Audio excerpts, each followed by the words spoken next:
This is the Troll Patrol, live with Justin FREAKIN. Welcome to the Troll Patrol, live. It's a freaking Tuesday. These weird hours are they got me messed up. Maybe I'm not high enough for this shit. We are on early tonight because tonight it is the Florida Senate debate between Democratic challenger Val Demings. And this will be the most seasoned senator, I do believe. Oh, we watched Mike Lee last night. I was about to say most of the debates we watched for the Senate have been either like freshmen in incumbents like Mark Kelly and Raphael Warnock, or it's been open seats like the debate we watched in North Carolina, Ohio. Oh, Ron Johnson. We watched Ron Johnson as well. I was getting ready to say Marco was one of the most seasoned senators we've watched. Tonight it is Republican incumbent Marco Rubio debating Democratic challenger Val Demings in the Florida Senate race. This is definitely a lean Republican seat. Is it possible Demings could win? It's probably the most outside chance of a Democrat winning the seat that we're going to watch, but it's in the realm of possibility. Let's take a look at what the polls are. And also we're going to get a little news directly after the debate, just as a treat. I say just as a treat, but damn, it is not a treat. Got some cop videos for you. I got a couple different cop videos, several cop stories that are going to piss you off. We're going to talk about Biden telling the people what the Democrats are going to do should they add a couple seats in the Senate and retain the House come the fall. We're going to listen to some predictions about what's going to happen. Holster predicting what's going to happen based off of the generic ballot. We're going to talk about, and we have video of, the arrests in Florida by Governor Ron DeSantis over voter fraud. Protesters arrested in the UK. A lot of protests popping up in the UK. We're going to talk about Soup from a Family in the Van Gogh. We're also going to talk about I believe a British Chinese citizen arrested outside of the Chinese embassy in the UK. I was going to look at the polls. For those of you who are watching on Twitch and are not subscribed, I'm doing my best to make sure that the commercial break plays exactly 3 minutes before the debate starts, so you guys will not be interrupted during the debate. We go ahead and flip over to your meme of the day. When that manic episode starts winding down and you realize you just bought Parler. Apparently, Kanye West was talked into buying Parler by Candace Owens. Meanwhile, over at Twitter, the company has locked down employees' stock options in anticipation of the deal with Elon Musk going through. I think both men made bad mistakes. But what do I know? In 10 years, watch Parler be the hottest thing. We're going to be broadcasting on Parler. I'm going to be parlaying all my Parlers on Parler. Kanye's going to turn it around because he's a motherfucking genius. The voice of a motherfucking generation. Totally not a gay fish. I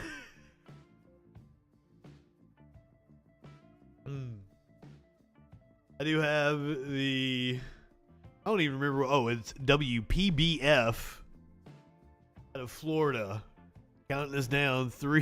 They don't even have a cool thumbnail. They don't even have don't even have that many subscribers. Trump salty over Ye buying of course he is. Competition for Truth Social. So if you're on Twitch, I'm going to go ahead and hit the commercial break for you. If you're not subscribed, you should subscribe. It's not that much, and if you're on Prime, you get a free subscription. You should give me Jeff Bezos money. So I'm going to go ahead and hit the commercial break for you. So if you're not subscribed, you're going to get the whole debate. Boom. Right at 6:57. That's the broadcaster in me, bitches. Warlord rooting for little Marco, apparently, tonight during the debate. Again, if you're just joining us, we're going to be covering the Florida Senate debate between Republican incumbent Marco Rubio. Little Marco, as Trump once called him. Democratic nominee Val Demings. Oh, I was looking up the polls.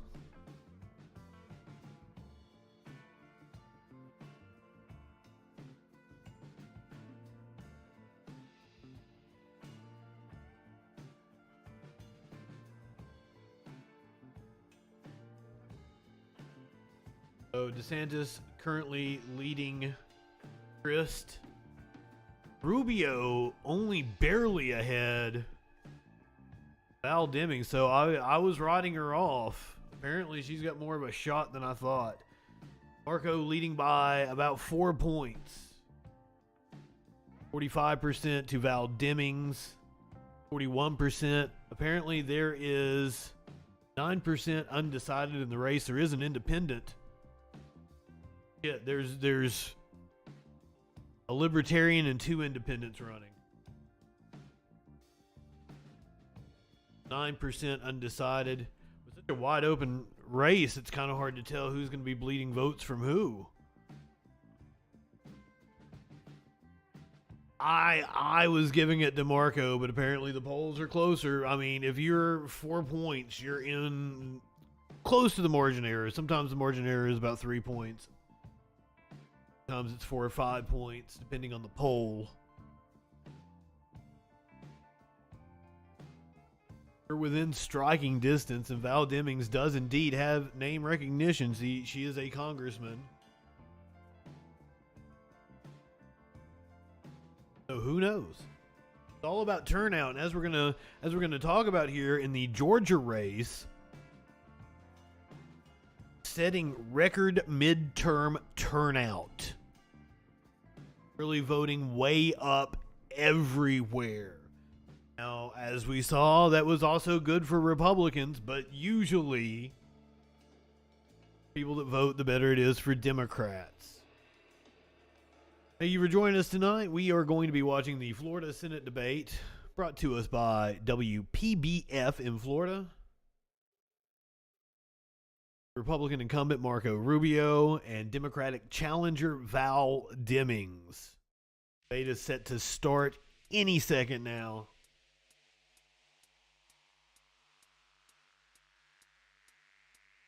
Strap in, buckle up. I'm not high enough for this shit. And stick around afterwards. We will cover just a little bit of news. A little news is a treat. Fuck, I did it again. Once again, it's not a treat. I've got cop stories that are going to piss you off. I guess I'll do the rundown of later on in the show. Oh, the Washington Post with a very interesting expose of the revolving door of retired military generals going and lobbying on behalf of brutal dictatorships and autocracies in other countries. Very interested in watching this piece. We have a verdict in the Igor Dushenko trial. Spoiler alert. Durham investigation was a total nothing burger. We've got video out of Florida. People being arrested for voter fraud. And apparently it's really confusing. Here we go. This is the Senate debate in Florida. These proud partners and statewide Fuck their proud now, partners. Tonight's moderator, WPBF 25 news anchor, Todd McDermott. What up, Todd? Good evening, and welcome to our audience from around the entire state, live on television, streaming and listening on Around NPR. Around the world. I know for a fact we have 2022. people in other Before you countries vote, in this the chat, U.S. Senate sir. debate. We are live from Duncan Theater on the Lake Worth Beach campus of Palm Beach State College. Welcome to our candidates, Congresswoman Val Demings and Senator Marco Rubio. We are so appreciative for your participation tonight.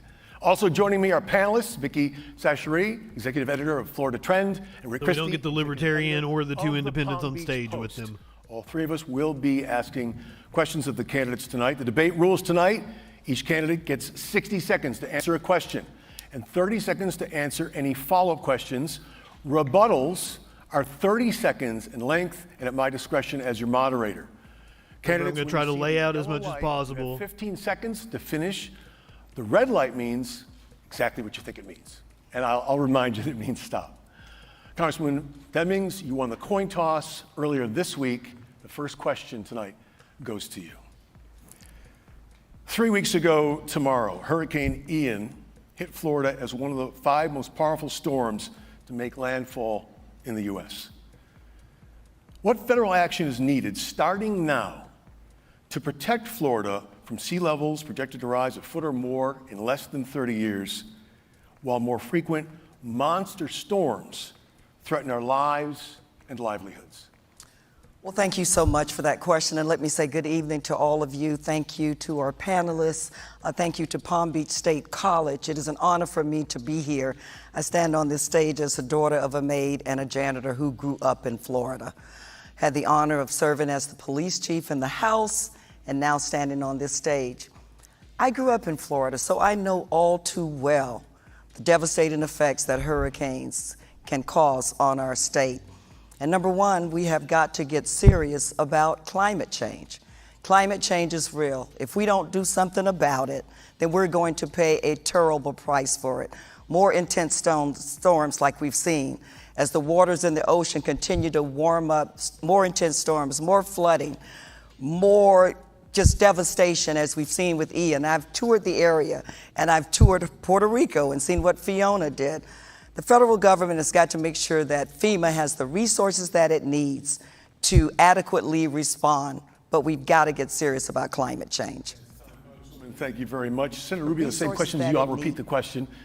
It was 3 weeks ago tomorrow, Hurricane Ian hit, one of the 5 most powerful hurricanes to ever make landfall in our country.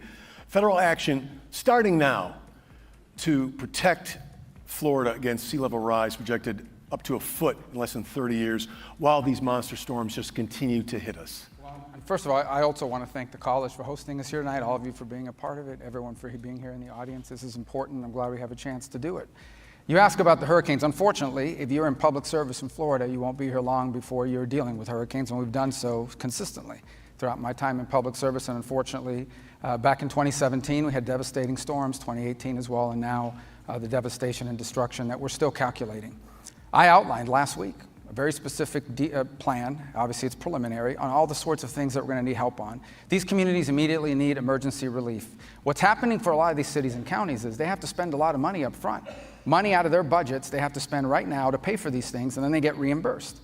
And so that's why I'm very proud that in 2017 and again in 2018, I was able to get President Trump and the federal government to fully reimburse our counties for the help they needed. But we'll have to do more. There'll be 2 phases. The first is emergency response, meaning all the things you need as an emergency to help these counties backfill their needs. And then there'll be the long-term recovery. And I'm very proud of the fact that I was involved deeply in all the long-term recovery efforts of the last storms as well. All right, that's time, sir. Thank you.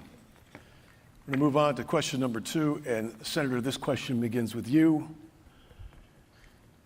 Democrats passed the $2 trillion American Rescue Plan with no Republican support. Now inflation rates, not seen in 40 years, show no clear sign of abating. Prices for just about everything, housing, gasoline, groceries, are way up. A Federal Reserve Bank of San Francisco analysis shows injecting trillions of dollars in pandemic relief into this economy caused up to 3% of what is approaching a 9% U.S. inflation rate. And it's worse in Florida. What can you do to help families now? Well, I think the first thing we have to start doing is stop spending that kind of money. We had already done 2 pandemic reliefs. This came on top of it. And they were warned. The Democrats were warned by Larry Summers, by other Democrat economists, you do this, you're going to fire up inflation. So that's number one. Number two is we've got to begin to produce American oil again. Why are we begging Saudi Arabia for oil? Why are we begging Venezuela and Iran for oil? We're producing 1 million barrels a day less on oil than we used to do just a couple years ago. Instead, we are depleting our reserves. Our oil reserves do not exist to win midterms. They exist to help this country in an emergency or in the midst of a storm. What we cannot do is some of these crazy policies that are coming from the left that Congresswoman Demings has supported. You know, she supported a plan to put a $10.25 tax per barrel of oil, which would have been 35 cents per gallon more for everyone listening here today. We can't do that kind of crazy stuff. It only adds to the inflation. I think it begins by winning this election and getting people like that out of office. And that's time.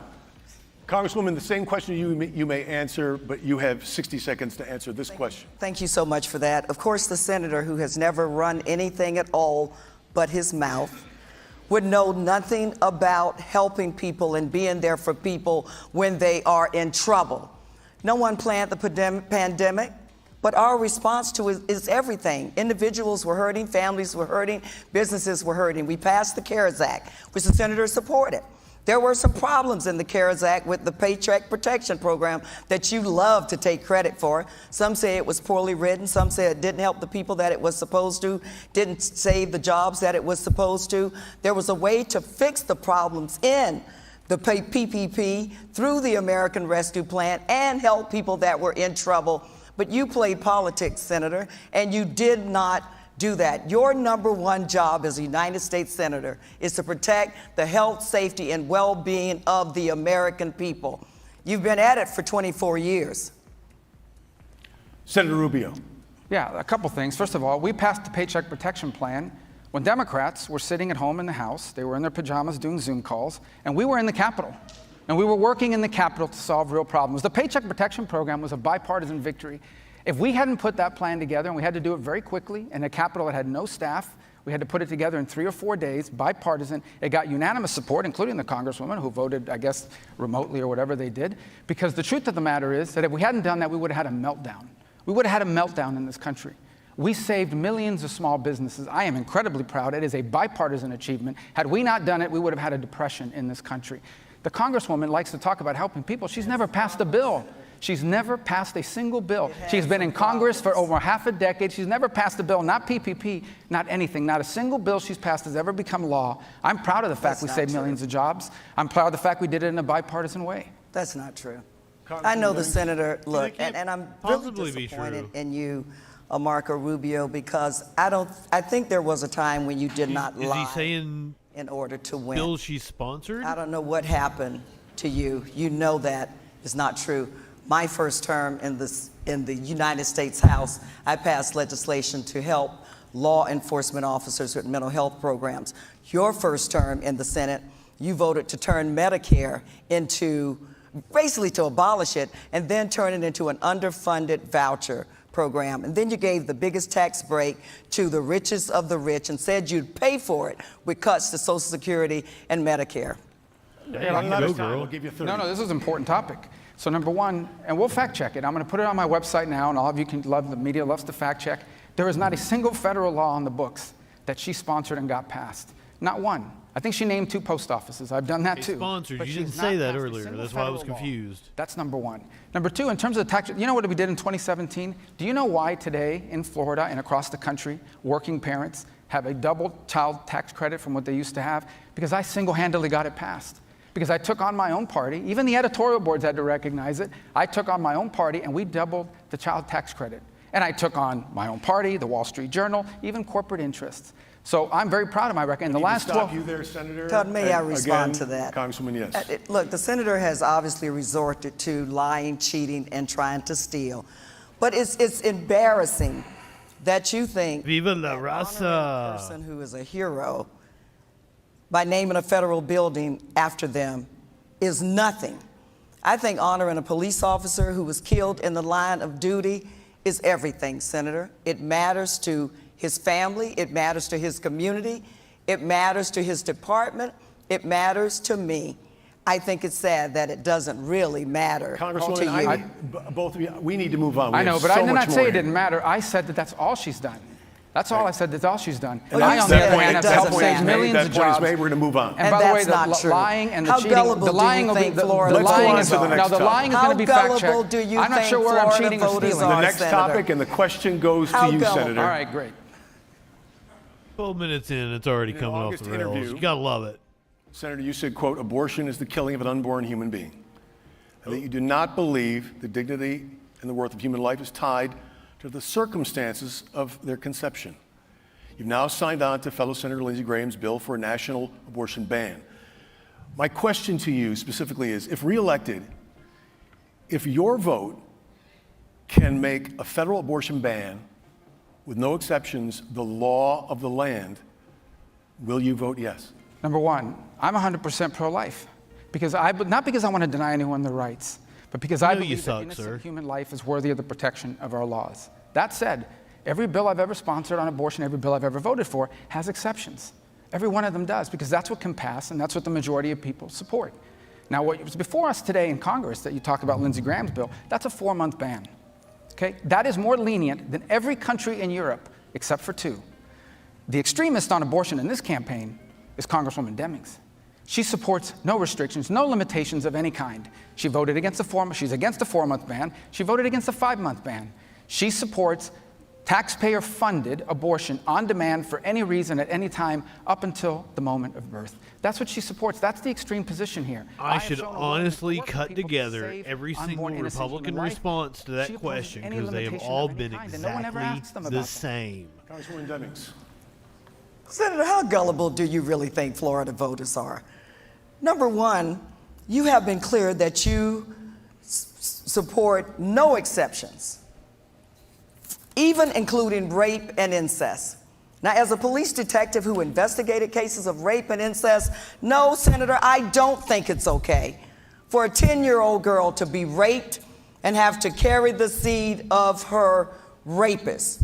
No, I don't think it's okay for you to make decisions for women and girls.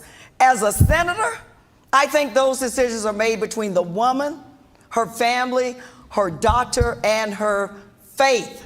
And to sit over or to stand over there and say that I don't support abortions up to the time of birth is just a lie. But to help protect the life of the mother, which you looked at that like it was just, that's kind of a side issue.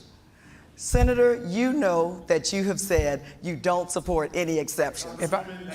She's been dressing him down. I like it. One, the bill that she's attacking me on has exceptions. It has exceptions. That's the bill right now. Number two, you want to talk about extreme? Let me tell you about extreme, because you talk about extreme. Here's extreme. Okay? A child that's born alive after a failed abortion. It happened 11 times in Florida in 2017. It happened 8 times in 2020. A child on a failed abortion born alive. And we had doctors in America that refused to treat or provide medical care to a child born alive. And we tried to pass a law that said that should be a crime. That's infanticide. The abortion failed. The child was born alive and you refused to treat it. And she voted against that. That's how extreme she is. And she still will not tell you. You should ask her, what limits on abortion will you support? Congresswoman? What we know is that the senator supports no exceptions. He can make his mouth say anything today. He's good at that, by the way. What day is it, and what is Marco Rubio saying? I've said time and time again, and he knows it, that I support a woman's right to choose up to the time of viability. Senator, before we go, I want to get back to the original question, because I understand that you said you have supported legislation that has exceptions, and that this particular bill that Lindsey Graham has drafted, you signed on to, does have that up to 4 months. But I asked you a specific question. That is, if you get the chance in another 6-year term to vote for a federal abortion ban with no exceptions, would you vote yes if it would make it the law? No, listen, I've already told people what I don't believe that the value of a human life is determined by the circumstances. Right, under which I gave But that the law statement. that can pass in this country, I'm interested in saving human lives. And that's why every law that's out there has exceptions, including the one that she's attacking me on has exceptions. Every law I've ever passed has exceptions. We're never going to get a vote on a law that doesn't have exceptions, because that's where the majority of the American people are, and I respect and understand that, and that's what I support. But she's still, you haven't asked her, no one here's asked her, she still won't answer what specific limits. She's never voted for a limit, not after 4 months, not after 5 months. And by the way, on the issue of exceptions, I'm being attacked on a bill that has exceptions. It's written right in there. My name is on that bill. My name is on that bill. There's a reason why no bills are ever introduced without exceptions. That was asked, because that can't pass without that in there, and I understand and recognize it, and that's why I have continued to support bills that have exceptions. But she supports no limits of any kind. That is out of the mainstream. That is radical. She supports letting a doctor let an unborn baby, a born baby born alive, and the doctor doesn't have to treat it? That's time. Another minute to you, Congresswoman Demings. I Rubio can't has find been clear anything that he about supports this. No exceptions, even in the cases of rape and incest. He said it time and time and time again.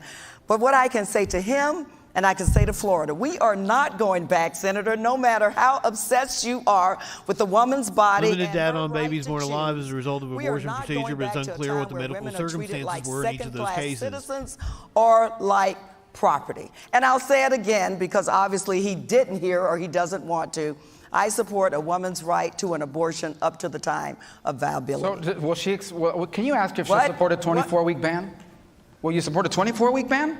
Because you didn't support a 20-week ban. You didn't support... Up to the time of viability. But when is that? That's the vague language they all give. And then they talk about the doctor and the family. Let me tell you who else is in that It's a room, that medical- abortion room. The government is in that room because she brought them in there. She wants the taxpayer to pay for believes that the abortion. senator That's should government make involvement. a Not just to pay for private that I believe at abortion, this but to pay point- for them all over the world. For a All over the woman world. and That's our extreme. girls, That's a and radical... that I is believe at not this going point to we're going to happen move under on. my watch. I'm going to ask that you both allow me to move on with this But we debate. still didn't hear what limits she supports.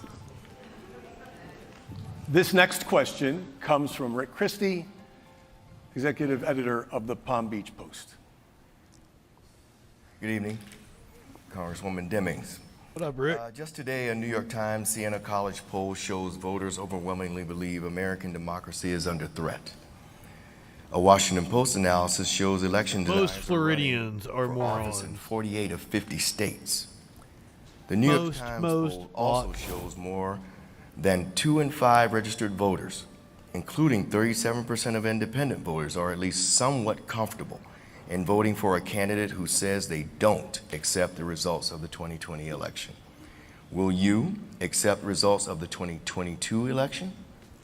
Let me start here, if I may. My mother, the maid and a janitor, worked long, hard days, but I can never remember a time they did not vote. If our car wasn't working, they would pay somebody a couple of dollars to take them to the polls. Why on earth would we try to stop them from voting? They were able to vote because of our democracy, the wonderful system of government that we have. No, it is not perfect. But our system of government is what allows us to be here tonight. We have to do everything within our power to uphold the Constitution, protect the rule of law, and protect our democracy, and protect each person's Republican, Democrats, and independents' right to vote. That's what I did as a police officer and a police chief.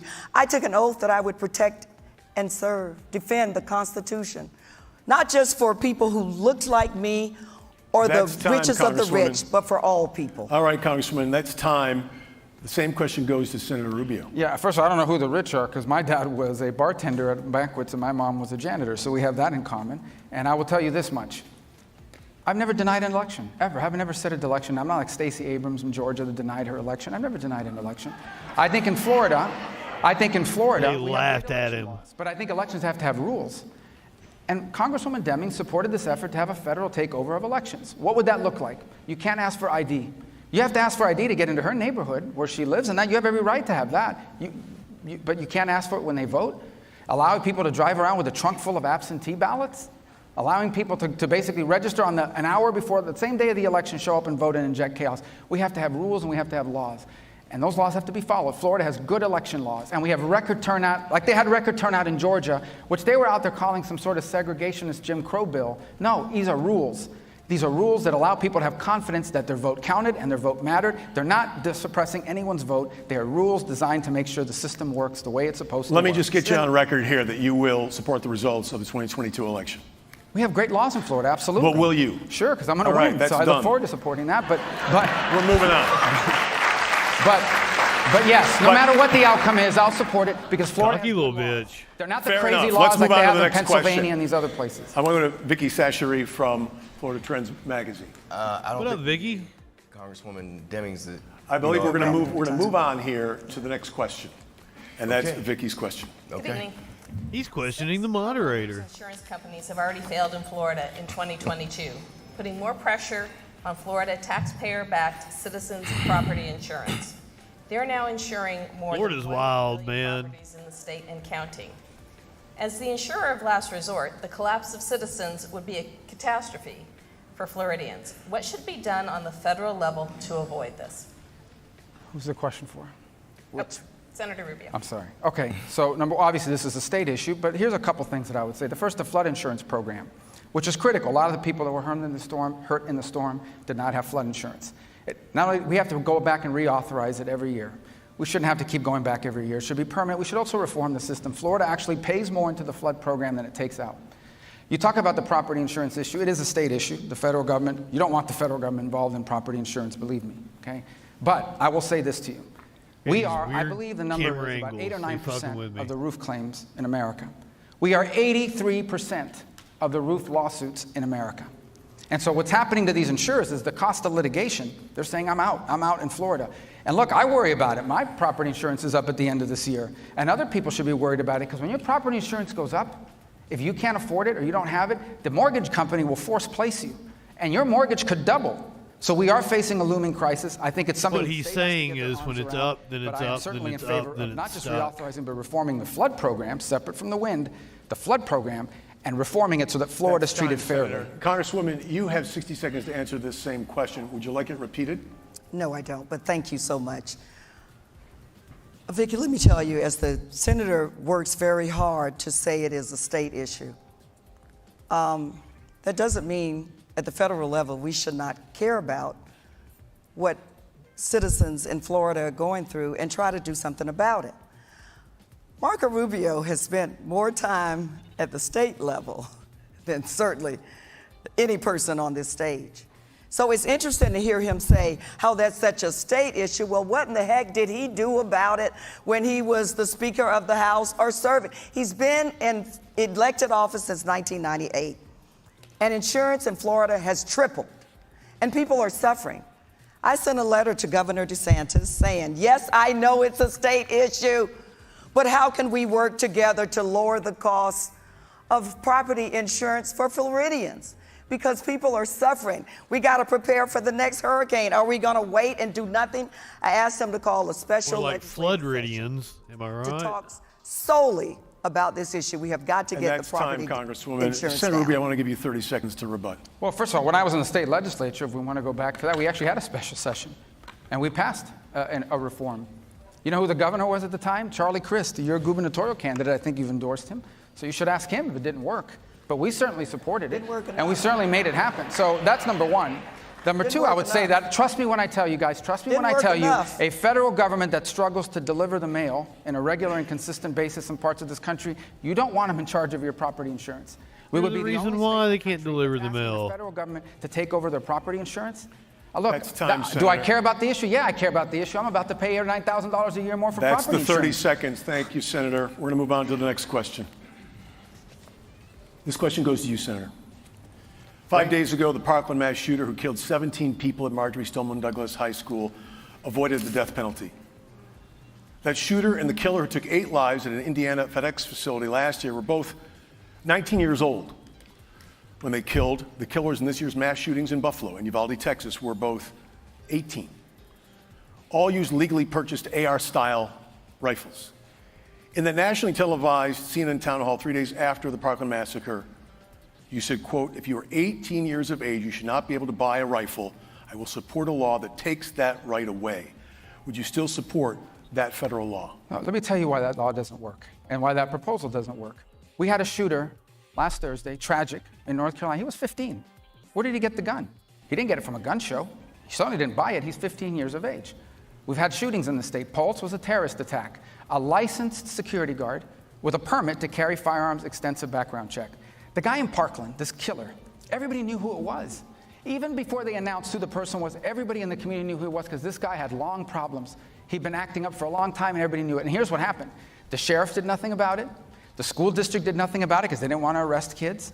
Cops are Fell useless. through the cracks, even the FBI We'll cracks see it this fell. later in the show. So that's why one of the first things I did when I got back to Washington is I sponsored a bipartisan red flag law, styled after Florida, not the crazy one they just passed, a real red flag law that would allow the police department to go before a judge and remove your guns if they can prove that you are a danger. The one they passed allows some coworker that doesn't like you to go to some liberal judge and take away your Second Amendment rights. No, it allows I think the solution to this your problem is to identify these spouse people and that are your acting this significant way other. and stop I them want before they to stop act. you here, Senator, but before I go to Congresswoman Demings, I want to make sure that I understand that what you said in 2018 is not what you believe is the solution today. I do there not should not be believe a that ban that on is- 18 or 19 or well, 20-year-olds a buying 15-year-old rifles. just got a gun, got a shotgun. But and that's killed a one bunch of case. I people. just want to make no, sure it's that more you- than one case. But There there- one in Connecticut also involved the exact same We could do thing. this all night, but I want to make sure Well, that it's you an don't important support point. that anymore. I It mean, is an important point. Denying the right to buy it is not going to keep them from doing it. Here's the fundamental issue. The fundamental issue is why are these kids, why are these people going out there and massacring people? This is the Because same. a lot of this people is own the same AR-15s argument and they you don't made. kill everyone. I understand, The sir, majority but I of want to go to people Congresswoman Demings for 60 seconds.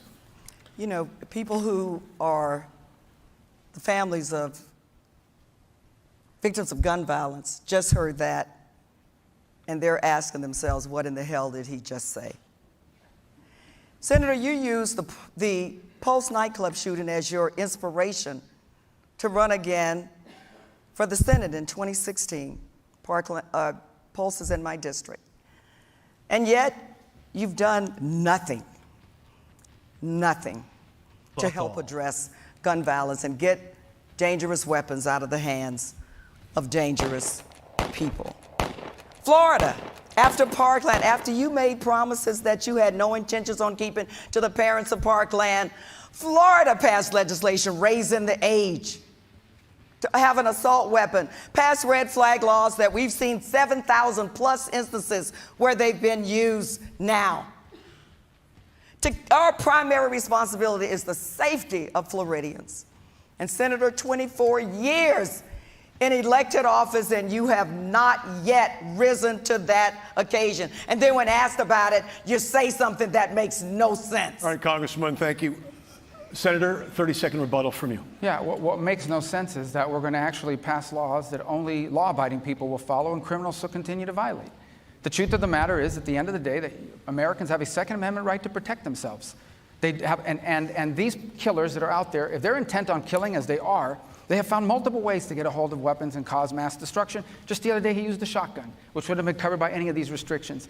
I have a bipartisan red flag law sponsored with Senator Jack Reed. But the problem is that the leftists in the Senate and in the House, like Congresswoman Demings, are against it because they want the California red flag law that allows your coworker has a grudge against you and can go to a judge and take away your guns. That I'll never support. That's the 30. I'm going to overlook Senator. I always hate the argument. blow by that. Like if you pass a law, people just break it. Like it's weird. Thank you. Look, every time we talk about responsible gun ownership and legislation that could help protect lives, you pull the Second Amendment out. My father was a gun owner. Has nothing to do with the Second Amendment. This is about taking dangerous guns out of the hands of dangerous people. And the overwhelming majority of people in our nation want us to do just that. How long will you watch? Unless you're going to say the overwhelming majority were dangerous. It's going to be like, I high agree school, with you, college, ma'am. church, synagogue, a grocery store, a movie theater, a mall, and a nightclub, Congresswoman, and do nothing. that is time. I want to give you 30 more seconds, Senator. Well, everything she's for would have done nothing to stop any of these shootings. Every one of these shooters would have passed the background check that she keeps insisting on. No one here is in favor of mass shootings and violence. And that's why she says we did nothing. That's not accurate. The truth, today, you go to the Department of Homeland Security website, and there's a clearinghouse. She's going to mock it. She shouldn't, because the idea came from a Parkland father. And there's a clearinghouse there that basically tells schools, for example, this is what works for safety and this is what doesn't. And we got that put in there. You know who's trying to take that down? The Biden administration. Because they say that to have a school safety clearinghouse is discriminatory against minority students. 30 more seconds, Clearinghouse Congresswoman. is fine. But Senator Rubio thought that he could reduce this very critical issue to supporting a clearinghouse on the Homeland Security website. And he thought he would get a pass for the mass shootings that we've had in our state and doing nothing significant to do anything about it. Your primary responsibility, Senator, is to protect the safety of the people that you represent. We just passed a bill they wanted, and there was a shooting a week later, and a week after that. Why don't we These just bills don't stop? work. Yeah, it's just another day. A mass shooting USA. Law-abiding citizens. A rapist, We are out a of time on this robber. issue, and in this half of this debate, we've reached halftime, and it is brief. So everybody stay tuned. We have many more issues to get to. You are watching Decision 2022. They're taking a commercial USA break. Debate for Florida. As long as they're talking about school shootings, remember, kids, shoot up drugs.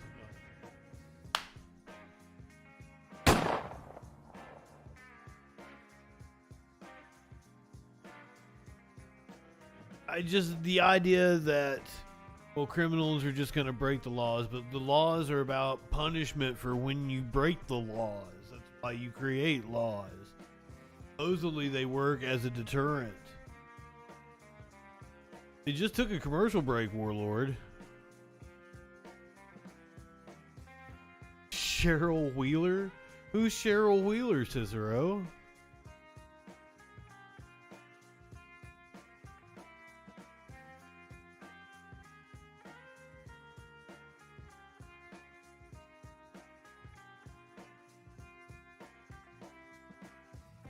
This is like the 10th debate we've watched, maybe even more than that, and this is the first one that had a commercial break in the middle.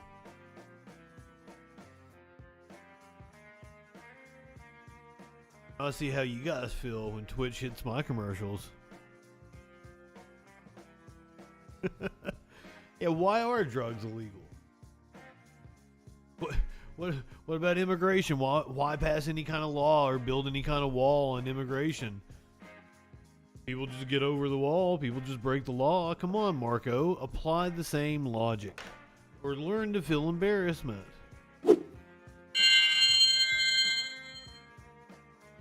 Maybe Marco's hanging out with Mike Lindell. Palm Beach before the debate. I was on crack. Right. Well, Is it something like the arms of an angel? I do have election graphics, by the way. I could have been using those. Welcome back to our debate for U.S. Senate you here in the guys state of Florida. would appreciate We can all Halloween agree more. We touched on a lot of very important emotional issues, and there are many more in this half hour. Senator Rubio, I want to direct this next question to you. This week, the Biden administration changed its Use the policy. debate Now Venezuelans who cross the southern border will be sent overlay? back to Mexico and banned from ever applying for asylum in this country. Do you support that? You mean Joe Biden just instituted Trump's return to Mexico policy? There's more to it, but it's Well, the there's ban not on more ever to it. applying. That's exactly what he did. Look, I can pick Chad up. Congresswoman Demings says that what's happening at the border is nothing unusual. We have 5,000 people a day crossing the border. You know how many people have entered our country illegally since Joe Biden took over as president? 5 million. You know how many have entered this country just in the last 12 months? 2 million. 80 of them on the terror watch list. At least, according to the most generous numbers, at least 1%, meaning 20,000, with serious criminal violations in their record. No country in the world, no one has done more on the issue of Venezuela than I have, and Cuba, and Nicaragua. I sympathize deeply with everything these people are facing, and I blame Maduro for that.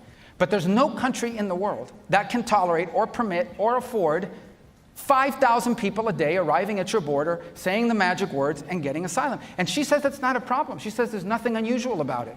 This cannot continue. It has to be fixed. He needs not just to do that, that needs to happen with everyone that's trying to come across, or we're going to have 10,000 people a day coming, and we can't afford, no country in the world can tolerate that. That's time. Congresswoman, I want to give you, this is not a rebuttal. This is the entire 60 seconds as we continue this discussion. And I want to ask you about solutions. Specifically, what solutions do you have for solving the crisis at our southern border? We are a nation of laws. I've enforced them for 27 years. Despite what the senator wants you to believe, he's living in fantasy land. I've enforced them. And we need to make sure that the men and women at the borders have the resources that they need. Worse. I am a fan of boots on the ground. Let's have We don't like laws around here. Let's also He's kicking hire authority more to balls. processors so that we can separate those who need to be arrested from those who are seeking asylum. We're a nation of laws, but we have to enforce the law, but we also obey the law that says people who are in trouble can seek asylum in this country. And so more boots on the ground, more technology, more processors. Let's secure our border. The senator likes to talk about open borders. It's almost an insult to the men and women who are there securing the border. But let's get more agents to help at the border. We can do this. If I may respond to that. Number one, the only one who's insulted the people working the border are Joe Biden and Democrats who accused them of whipping Haitian migrants, and that turned out not to be true. Come on, man. Number two, she opposed the border wall. She supported this thing called the People's Budget, which I call the crazy people's budget because it had a bunch of crazy stuff in it. Even Charlie Crist voted against it, and that absolutely zeroed out and banned border funding. She talks about more process. He's doing the Trump shit. What that means. What that means is now, when someone crosses the border, turns himself in, claims asylum, it's crazy. they're usually held in detention for 2 to 3 days while they process it. What she's arguing is, let's hire more processors so we can get them through faster. So we can push people through instead of 1 day to 3 day detention. Let me stop no day you there, detention. Senator, This can't continue. We have to stop. Let's ask the Congresswoman to respond to that. You have Has he 30 been doing that the whole time and I just We now have more noticed? processors, and they don't meet the standard for asylum seekers. You send them back. Yes, we need to secure our border more. I think we can do that with technology, more boots on the ground, and more people to process those who need to be turned back, those who are breaking the law, from those who are asylum seekers. Senator, enforce the law, but also obey the law as well. Which boots does she want on the ground? She was against National Guard deployment. They demonized the Border Patrol. And they talk about processors. Who are you talking about, Senator? Well, your party. Who Well, he's demonized been holding the them? pen most of And the your time. party has, That's a Congresswoman. lie. Absolutely Look, true. look, And let me look. tell you something else that they've done. Look, Here's the other thing they've done. They talk about more Would you be willing to processors. do anything to win, Senator? They talk about more processors. Okay, so people, everybody, you're the just- Biden administration, you're all you have to making do it is up. say the magic words. You're making at this it up. point, Stop this it. has Stop devolved. it. I want to move on to the next The issue here, traffickers Senator. give you the magic Just words. You stop. say and they let you in. Congresswoman, More processors I to let am them forced to in. move on at How this time. gullible do you think people are? The next Stop. question is going to come from Vicki Pretty Setchary gullible. from Florida Trends Magazine. Vicki? Representative Demings, last year you backed legislation that increased Social Security benefits and would require high-wage earners to pay more in Social Security taxes. Why should Congress raise taxes to pay for a broken system?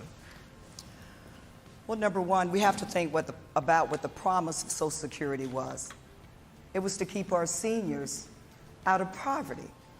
And you know, being in elected office and the critical position of being a United States senator, it is about making choices to protect people. I believe that we've got to do everything within our power to protect those who have had to go to work every day and deserve to be able to retire with dignity and respect. Governing is about priorities, and Social Security and protecting it is a priority for me. I'm not going to sacrifice it, and we need to do what we need to do, whatever that is, to protect it. We can do that. Follow-up question for Senator Rubio. Florida's junior Senator Rick Scott proposed 11-point plan to rescue America requires, quote, all federal legislation to sunset in 5 years. If a law is worth keeping, Congress can pass it again, Senator Scott says. That includes Medicare, Social Security, and VA benefits.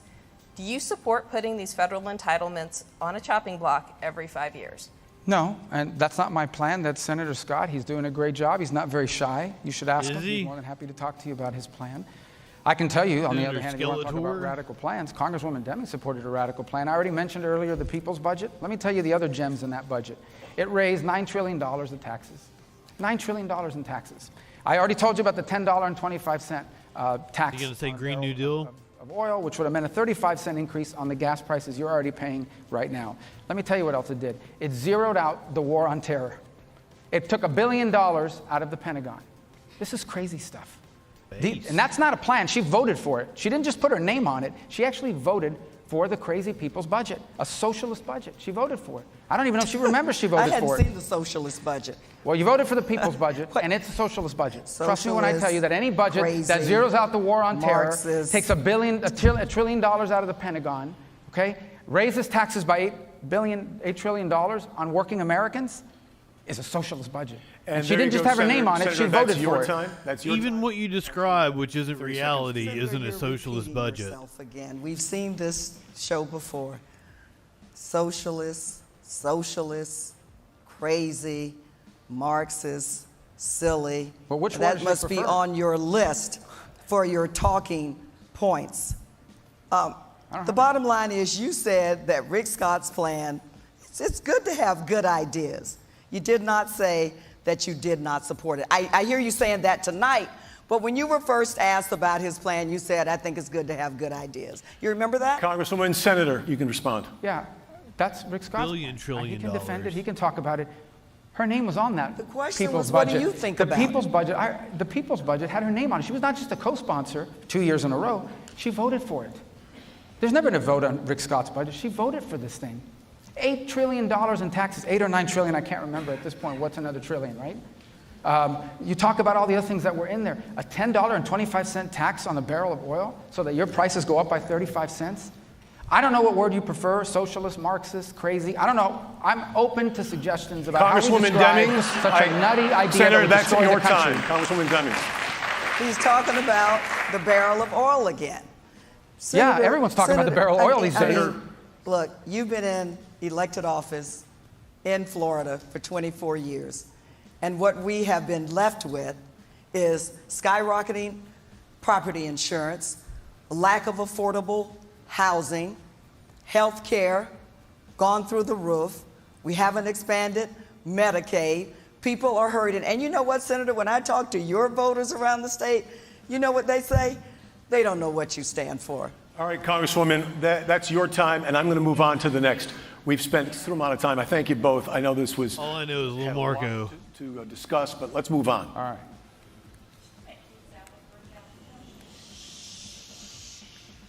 Congresswoman, this is going to go first to you. President Biden says the world is closer to nuclear Armageddon than at any time since the Cuban Missile Crisis exactly 60 years ago this month. 3 times in the last week, Vladimir Putin has ordered Russian missile attacks on Ukrainian cities, targeting and killing civilians. If Russia next fires a limited-range tactical device at Ukraine, or strikes a NATO ally like Poland, even with a conventional weapon, what's the correct response by the Biden White House and NATO? Well, we have to hold those who are not our friends accountable. And Senator, that does include Russia. It's not just China. Russia has attacked our friend Ukraine, what they thought was going to be over in a few days, as you know, has been going on for almost a year. We have to continue to support Ukraine and our NATO allies. Of course, we've got to hold Russia accountable. We always use diplomacy around the NATO table. We cannot afford to have a nuclear Where is this attack. NATO table? And the United States has to do everything in its power to prevent that from happening. Senator, same question to you. Well, on the first point about Vladimir Putin, I was against Vladimir Putin before being against Vladimir Putin was cool. I mean, and I remember that very well because Hillary Clinton and the Obama administration tried to reset relations with him. Now, I'm not sure the president had to do it over again. He would choose the words Armageddon or Cuban Missile Crisis, but there's no doubt about this. Vladimir Putin is losing this war, and if he loses the war, he'll lose his position. And you know, I don't think the retirement plan for former Russian dictator presidents is a very good one. So I think he's very concerned about that. So I do think we have to be very wary, and I've warned about this from the beginning, about what he might do to escalate. One is the use of a tactical weapon, which is not a strategic weapon. We're not talking about well taken care of, Marco. Chicago or New York, but we are talking about the use of artillery shells and short-range missiles in the battlefield, which would be unprecedented. And I think the response to that has to be a unified response that perhaps takes out what it is that launched those and where those were launched from.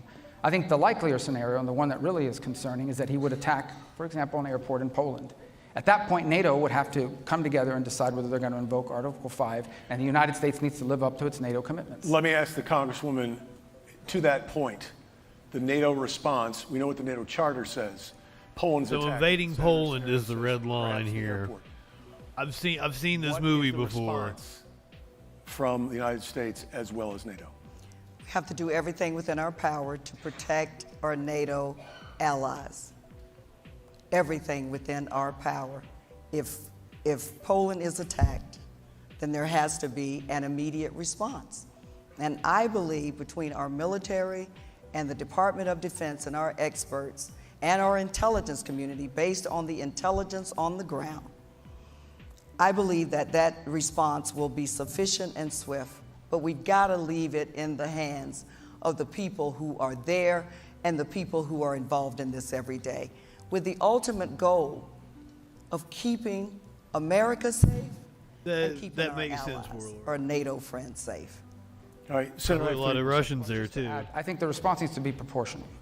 And what I mean by that is that the NATO alliance will have to meet, and this can't be unilateral. The NATO alliance will have to meet and decide what is a proportional response, and that would depend on the nature and level of the attack. But it has to be an allied response, not simply a U.S. one. That's what's most critical here. It's not anything at our disposal, because we're not talking about the use of strategic weapons or starting World War III, but there needs to be one. I would argue to you tonight. What ally, Marco? Like the UK Because is the Nord kind of Stream in pipeline turmoil underwater right now. that if supplies you Germany don't know from what's Russia going has been on. bombed.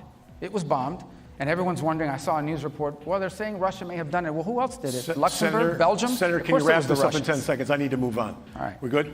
Yep. All right, I want to go back to Rick Christie. from the Luxembourg Pop. is incredibly sneaky, motherfucker.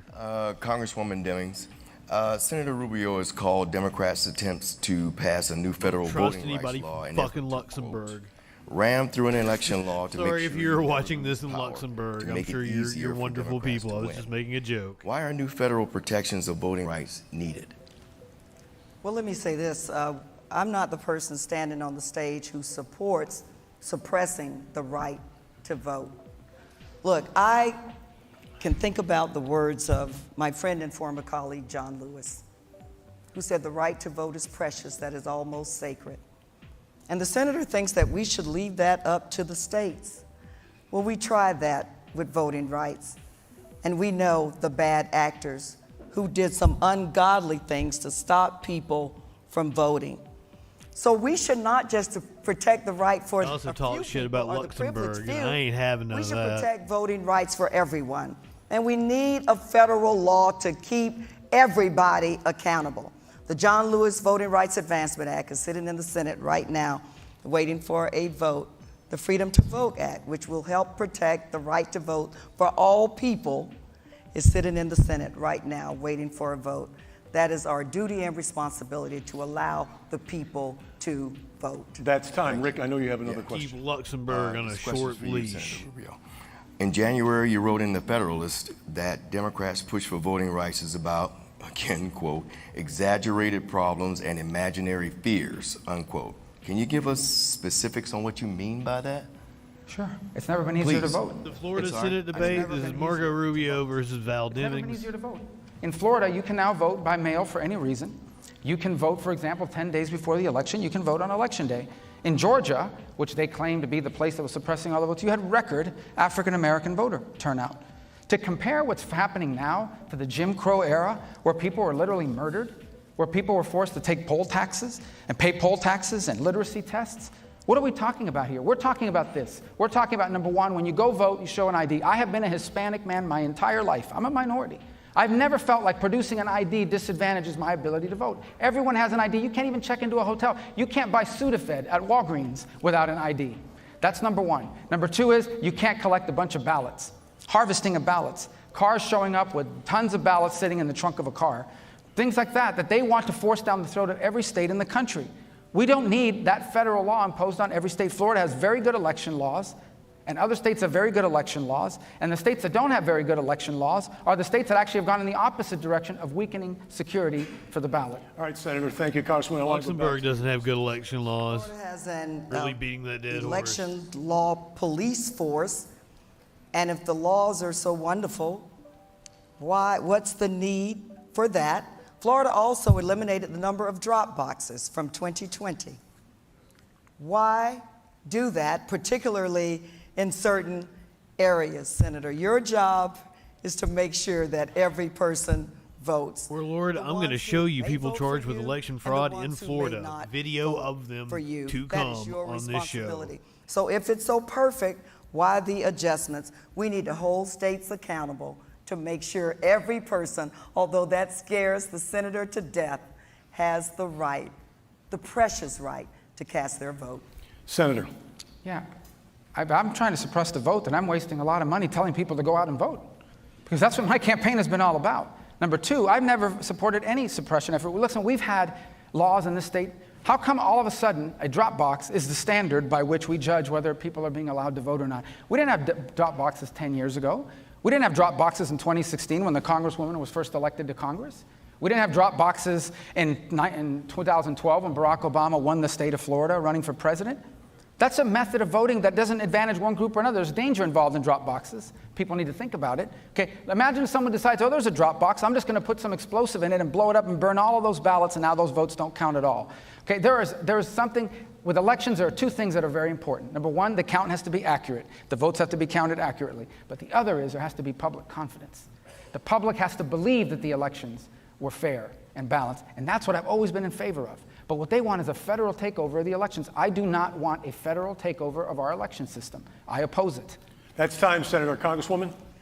That's nonsense. Okay. That we want a federal takeover. We passed the Voting Rights Advancement Act in the House of Representatives because of the unbelievable voter suppression efforts that were going on by the senator and his party. Well, which voter suppression vote is that? Let people vote. That's nonsense, what he just said. We want every person to vote. And Senator, we've been busy too, encouraging people to vote. It doesn't threaten me. It doesn't scare me to let the people vote. And that's time. I want to move on to another song, issue. Let my people vote. Coming close to the end of the debate, I want to make sure you both get all your time for closing statements. This is going to go to you first, Congresswoman. The Biden National Security Plan identifies Russia as an imminent danger and China as the greatest long-term threat. Given President Xi's comments Monday that included threats to Taiwan, what should U.S. policy be with China moving forward from here? We've got to hold China accountable. We've got to hold them accountable for the violations of our intellectual property. I just want to clarify that We've China, got to hold Xi them Jinping didn't say anything that wasn't anything like what fucking the bottom Biden line would say. is the United States is the world power. We're the most powerful nation in the world. We know that China has not been the best player, the best actor, and we have to hold them accountable. What President Xi said about possibly taking Taiwan by force, that is totally against our principles and our values, and we have to take action if there's any serious effort to do that. Look, I serve on the Intelligence Committee as well as the Senator does. That is something that we have been monitoring just about every day. If China makes any aggressive actions, deliberate actions to take Taiwan, then there has to be a response from the United States. Senator? Yeah, first of all, I would say that there's a fact, every major anti-China proposal that has been voted on in the last 5 years have been my bill. So much so that China has actually sanctioned and banned me. And I was very upset about that because I had to cancel my vacation in Wuhan. So, but all kidding aside, the 21st century will be defined laugh out of that. by the relationship between the United States and China. We wasted 20 years thinking that once China got rich and prosperous, they would become like us. And we woke up into a world where they don't want to become like us. They want to replace us. We made one mistake. Number one, we allowed American manufacturing to leave this country and go to China. And so today, they own the manufacturing capacity. 88% of pharmaceuticals come from there. So that's why I've worked on things like bringing the pharmaceutical industry back to the United States, particularly in Puerto Rico. And I have a bill that will do that. The second thing is we have to begin to invest in our military, particularly in the Indo-Pacific region, to defeat the weapon systems they're innovating.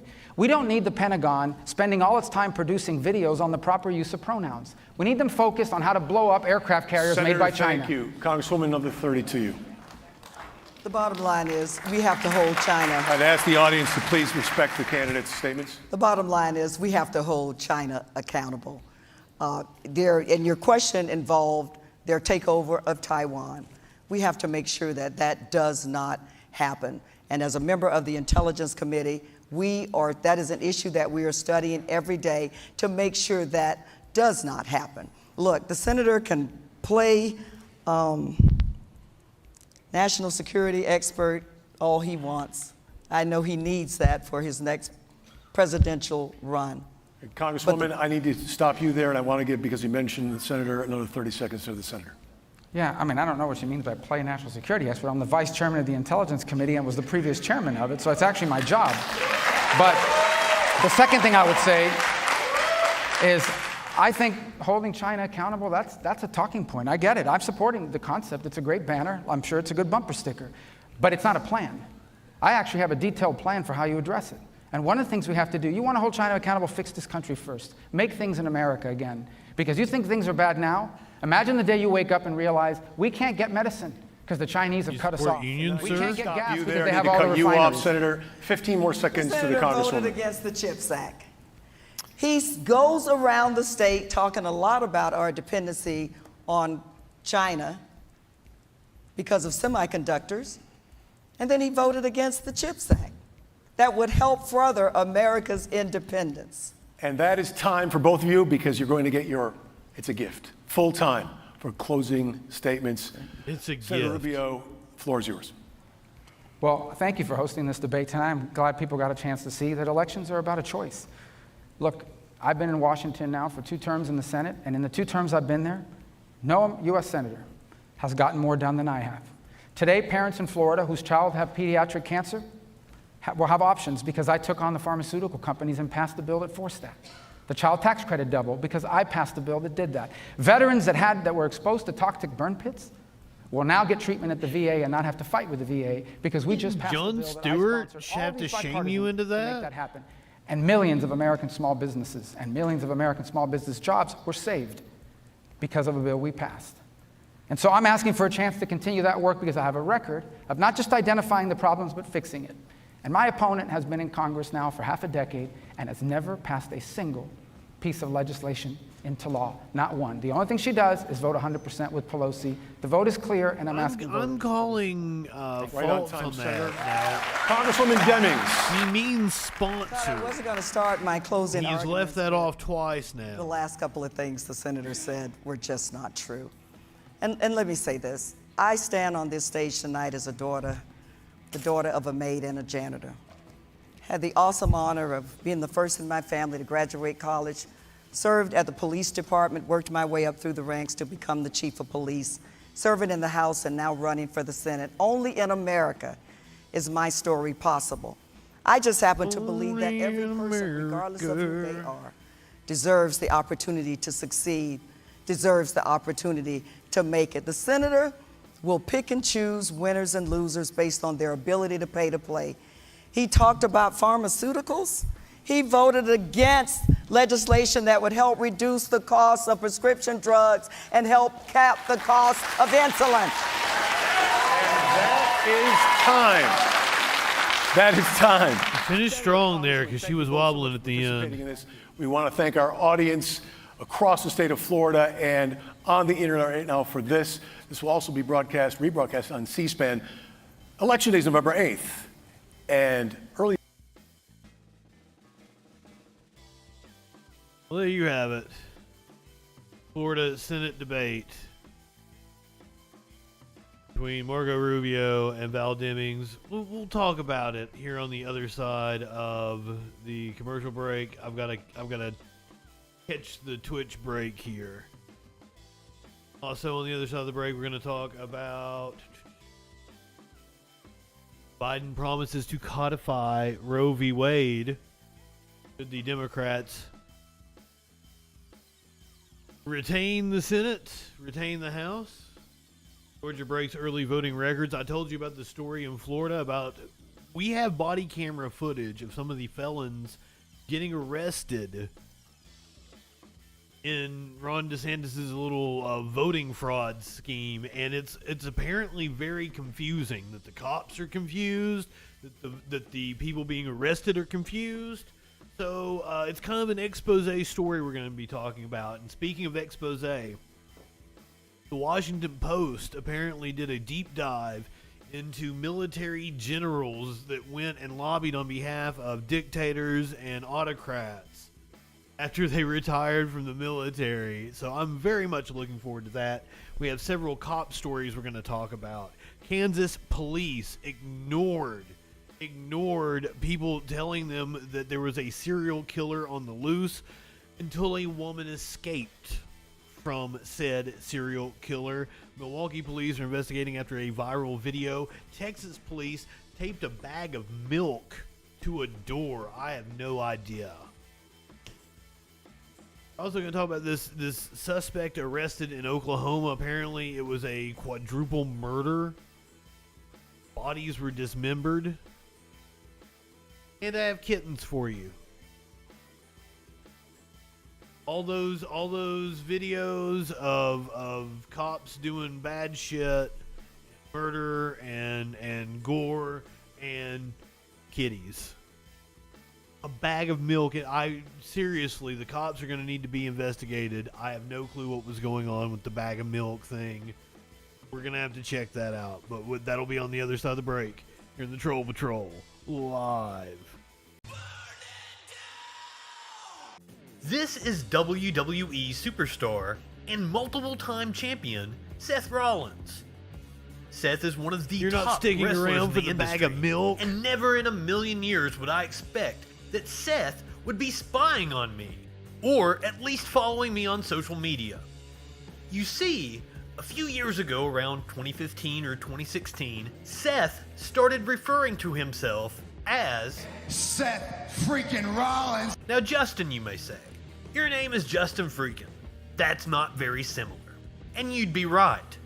But I actually rebranded myself as Justin Freakin after Rollins blatantly stole my gimmick. Before last year, I went by Justin Freakin Mullins. Justin Freakin Mullins. Justin freaking Mullins. I am on film and audio, calling myself Justin Freakin Mullins several years before Seth Rollins. And if we take a trip in the Wayback Machine, we can see that I've actually been using the appellative since I was in high school. If this was Seth's only offense, I might let it slide. But recently he started referring to himself as The Monday Night Messiah. I wonder where I have heard something like that before. I am the new media messiah. I am the new media messiah. Self-proclaimed new media messiah. The new media messiah.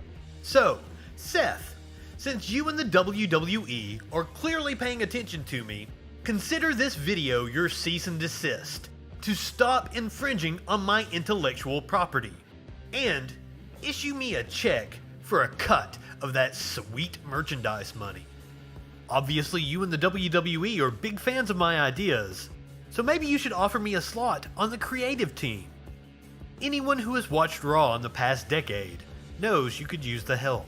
And if you're watching this video and you're not Seth Rollins, check out the links below to learn how you can contribute to my legal fund.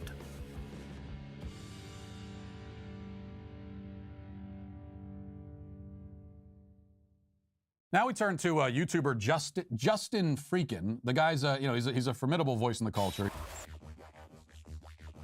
Uncensored and unfiltered political talk and debate from a leftist perspective.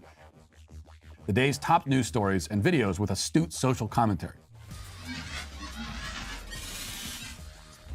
Not high enough for this shit. All we're establishing is this guy's wicked sick aesthetic. Right-wingers are morons. You brought back the wrong kind of fucking cake, you idiot. Guess I gotta thank Matt Walsh for introducing me to Justin Freakin. Yet you're like, we'll pray for somebody. You think you can telepathically communicate with a deity, and you have the audacity to say somebody else has a mental disorder. For the love of God.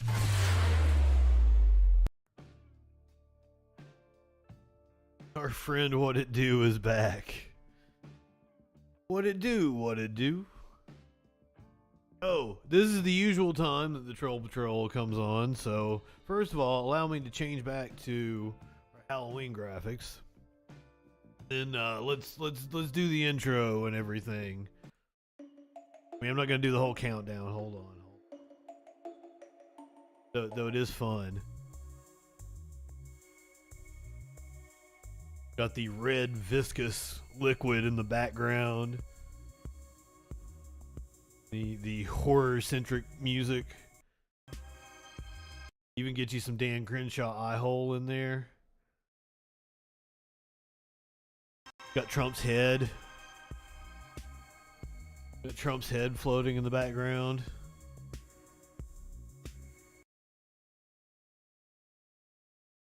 Nancy Pelosi's the scariest thing on here to me. Yeah.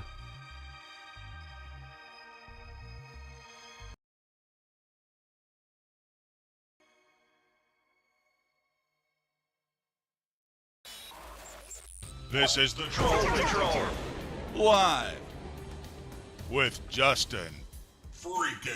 Welcome to the Troll Patrol, live. Freaking Tuesday.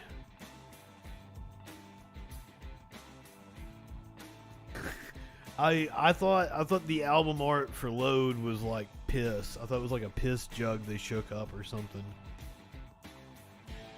I might be wrong on my Metallica lore. That could just be a fucking rumor. I might have believed some bullshit.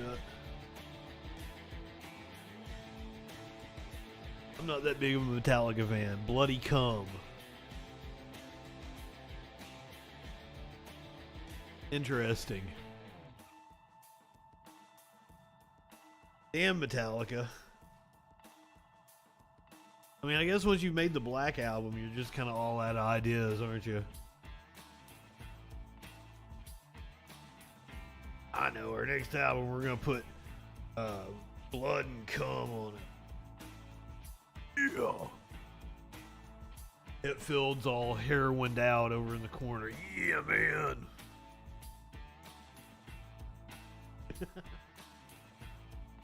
I really like the guy with the curly hair. I like him an awful lot. I don't like James Hetfield. I don't like Lars.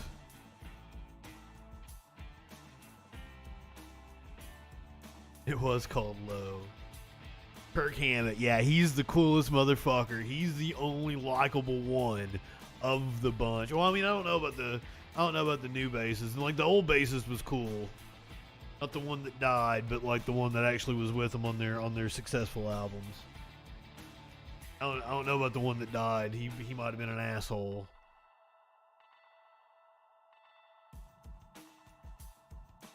Well, I don't know about the it's like a native looking dude. Jason Newsted, he seemed like he's cool. I've seen him in interviews. And he seemed like he was a cool dude. I don't know anything about Cliff, you know? He didn't exist in the age where you got to know artists on a personal level. He went through the windshield of a bus long before that happened. Now we know, now we got to know, you know, James Hetfield is a piece of shit. Chris Ulrich is a piece of shit. But the little dude with the curly hair, he's fucking cool. I like that guy an awful lot. Oh, what are we talking about tonight on the show? Unfortunately, I got cop videos for you. If you enjoy cop videos, then this is the show for you. If you enjoy videos of cops taping bags of milk to a door, this is the show for you. We're also going to talk about some soup tonight. We got soup for our family. Pro-democracy protester in the UK was arrested. Well, so we've got the video I was telling you about earlier. DeSantis arresting people in a voter fraud sting The video is apparently very confusing, that the cops are confused, the people being arrested are confused. Kind of an expose, I believe it's by the Tampa Bay Times or whatever that newspaper is called. We're also going to talk about the Washington Post piece. Apparently, they investigated the revolving door of generals that retired from service and then went to lobby and work on behalf of dictators and autocratic countries that aren't friendly to the U.S. Who'd have thunked it?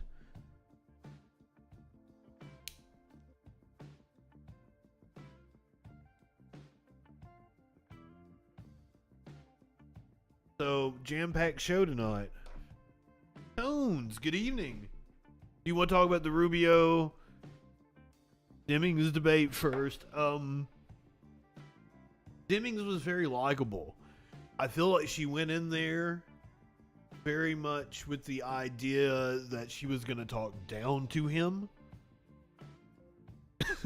And I was kind of into it. She took kind of like a motherly or grandmotherly tone. If you guys know what I mean. Marco held his own. Like, he didn't have any big slip-ups. He got laughed at that one time. I don't even remember what he got laughed at. He twice said she had never passed anything. What he meant was that bills that she had sponsored, she had never sponsored anything. I can't imagine that she hadn't co-signed onto pieces of legislation. I can't imagine, as long as she's been in Congress, that they haven't passed something she's co-signed onto. So Marco was making a very specific claim about her sponsoring legislation that passed. Apparently she had, and she was able to throw one out that made her look really well, or made her look really good. Like honor of a fallen soldier or police officer or some shit. I can't even remember now. But he twice said the claim she'd never passed anything, and that can't possibly be true. But he asserted it with such confidence. Now, I get what he means, but what he said was just flat out not true.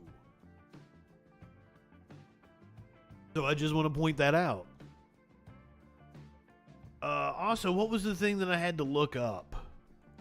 Oh, yeah, the board. He brought up, said there were 8 cases of babies that, here, put that up on it. He said there were 8 cases in Florida in like the last year of babies being born alive after a failed abortion. I do not believe that. Now, I believe I found what he was citing, which was a far-right propaganda site. But this is from a couple of years ago. This is from factcheck.org. Because apparently this has been a thing in Florida for a while, this Born Alive bill.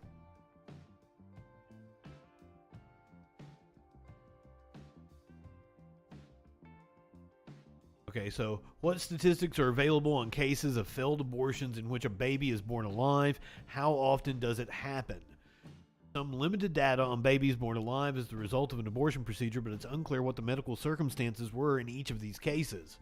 There's more extensive data on when abortions are performed. We'll go through the available numbers. First, in terms of a baby's viability, the ability to survive outside the womb. And I'm sorry, like, if this is triggering for anybody. This was a topic in the debate tonight.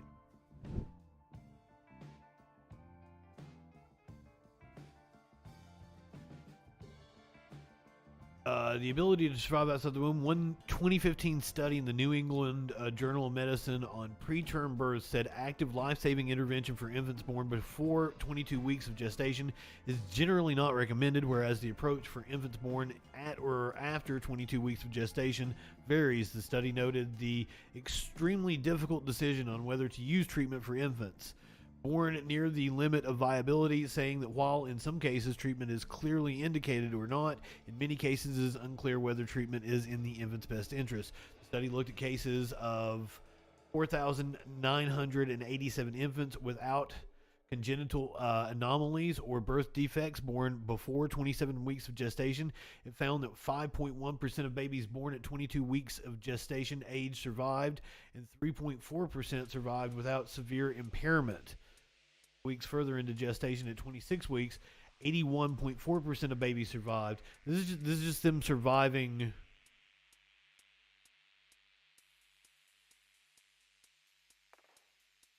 This is just the ability to survive outside the womb. Okay, here we go. What about abortions that result in a live birth? One CDC report on death certificates for infants 2003 through 2014 showed 143 deaths involving induced terminations of pregnancies during that 12-year period, 97 of which involved a maternal complication or one or more congenital anomalies. So the 8 in a year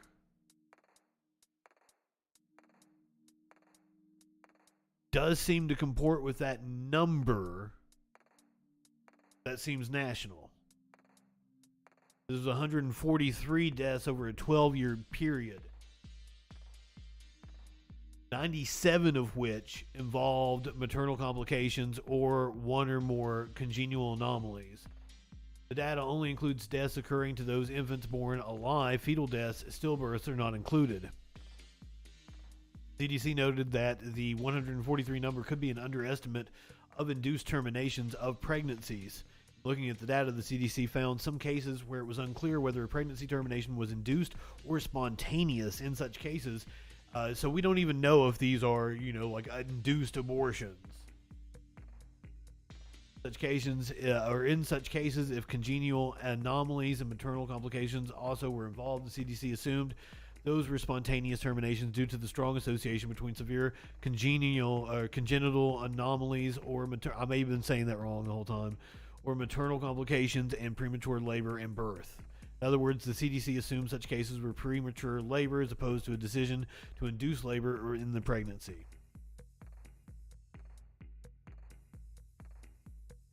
Florida in 2018, there were 6 reported born-alive cases out of 70,000 abortions, according to state reports. As for late-term abortions, 2 occurred in the 3rd trimester, 1 due to life endangerment and 1 due to serious fetal defect. I don't know what to make of that. So there you go. That's the information.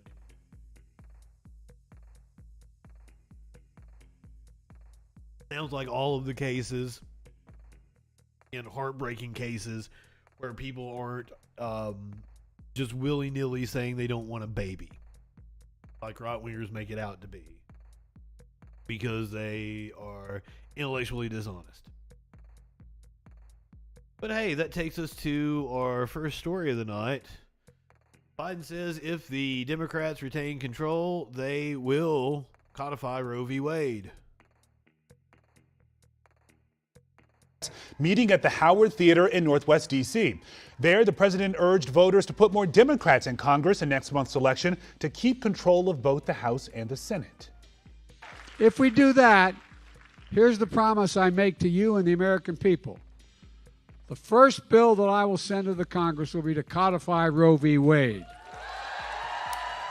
Now we're getting a response from the pro-abortion rights group NARAL. It says, quote, "It's this simple. If anti-choice Republicans win control of Congress, they will pass a national ban on abortion. If Democrats win, they will defend Roe."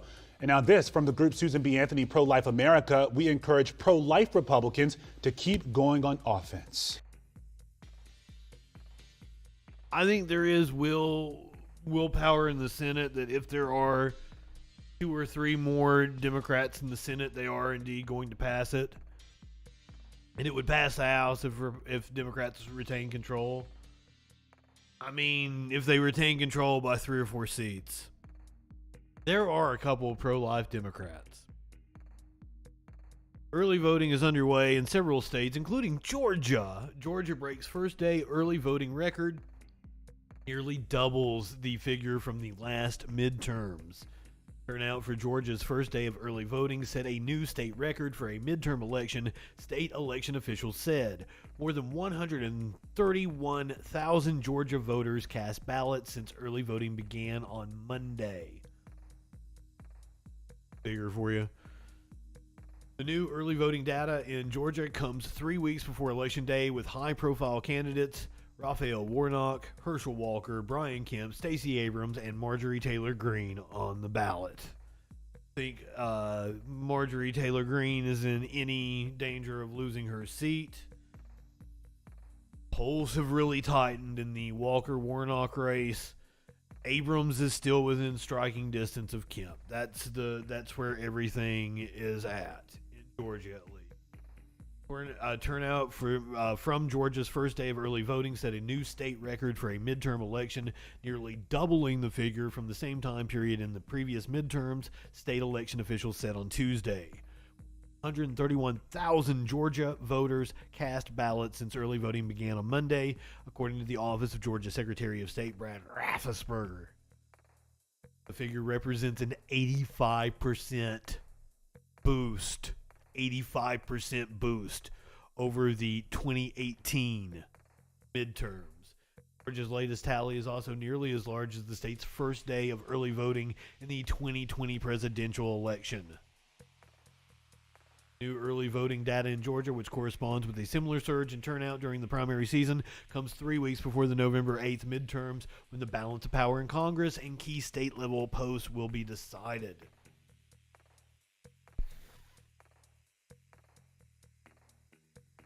Republicans are also turning out their base as well. What is up, Ida? Welcome. Good evening. Let's move to this fucknut over on CNBC. I think we're reading from CNBC just now. He says if the Republicans are ahead in the generic poll, which apparently they have retaken the generic poll, Republicans are likely to retake the House this fall. 22 days and counting until the midterm elections, and a new poll is making waves. It suggests that Republicans have regained the momentum in their bid to take control of Congress. According to the latest New York Times Siena poll, 49% of likely voters say they'll vote Republican. 45% say they'll vote Democrat. Now, that's a 3-point swing toward the GOP since the last time this poll was taken back in September. And here's what's ringing alarm bells for Democrats. According to the poll, women are split evenly on whom they'll vote for, 47% to 47%. That's a dramatic difference. I looked at the breakdown. It's a very specific age bracket. I'm very sorry, RB. 18-point margin. Of course, the poll showed the economy and inflation are the two top issues right now, outpacing abortion, which has become a key issue for Democratic candidates nationwide ever since the Supreme Court overturned Roe versus Wade. Brendan Summer is definitely in the rear view. Director of the Center for Politics at the University of Virginia, Larry, welcome. Now, if this poll is right, then we are seeing a dramatic my man, what's going on? Women going Republican. How seriously, that was hilarious. Might this swing be? Yes, if it is right, we'll see whether other polls replicate this. But if this is significant of what's happening as the campaign and the polls are closing 22 days in advance, then it means Republicans who were already favored to win the House will win the House by a larger margin than people expected. I think for some time, many of us have thought the Republicans would end up gaining pretty much a minimum of 20 seats, maybe 30 seats. And with that, they'll be able to govern the House and won't have to worry about defections of 2 or 3 members. The Senate, of course, is completely different. Only a third of the states have Senate races up, and you have to look at each individual state. And as we all know, there's been a lot of turmoil in some of those races. So I think you have to set the Senate aside.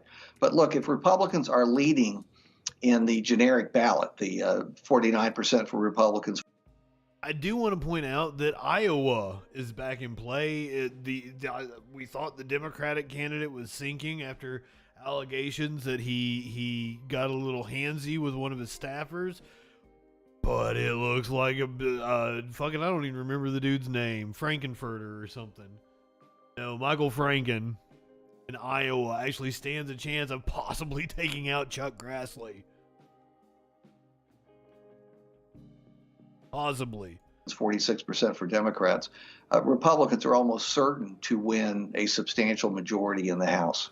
So let's talk about candidates who are backing Mr. Trump's election denial narrative. Are they helping or hurting the GOP cause, or can you tell?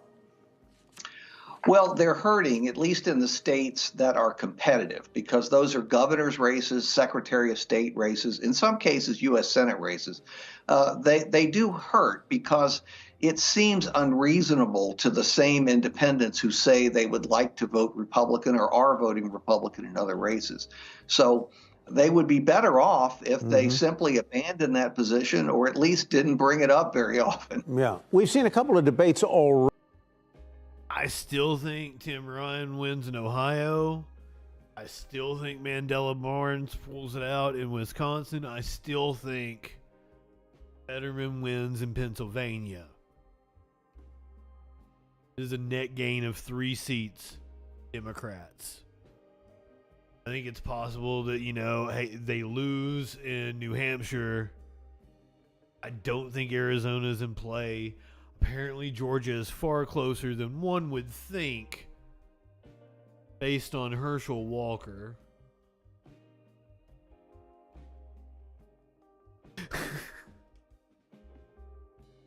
You think the Dems go down 2 seats, Mox? Mox thinks New Hampshire and Arizona are safe. I think Arizona is safe. I don't think Kelly is in any danger. Nevada is the possible issue with Catherine Cortez Masto refusing to debate Adam Laxalt. But Nevada's always tricky. Polling is always tricky. Nevada's a strong union state. And the unions usually come out and fucking vote.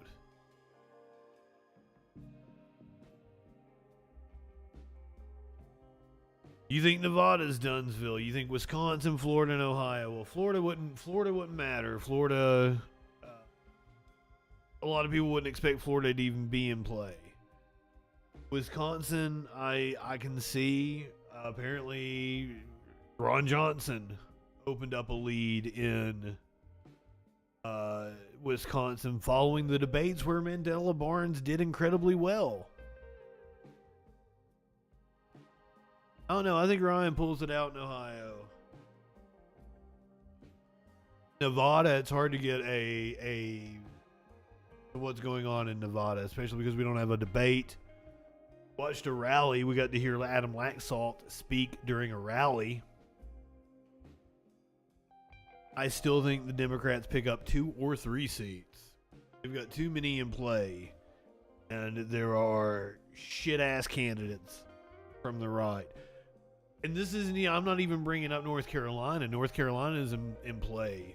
Sherry Beasley, this is an open seat. There is no incumbent advantage.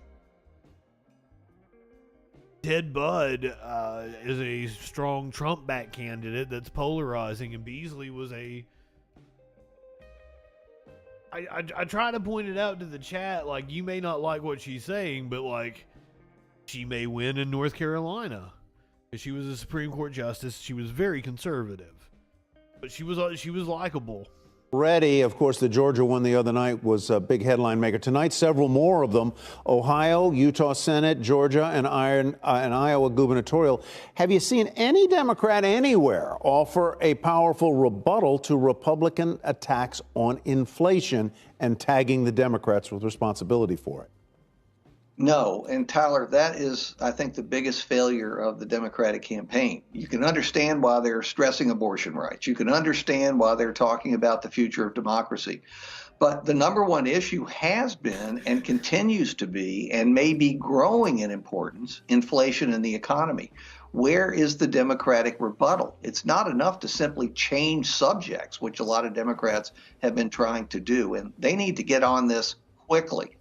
Larry, always great to see you. Larry Sabato, University of Virginia. We're also in this weird period where, it's kind of a strong job market, so it's hard to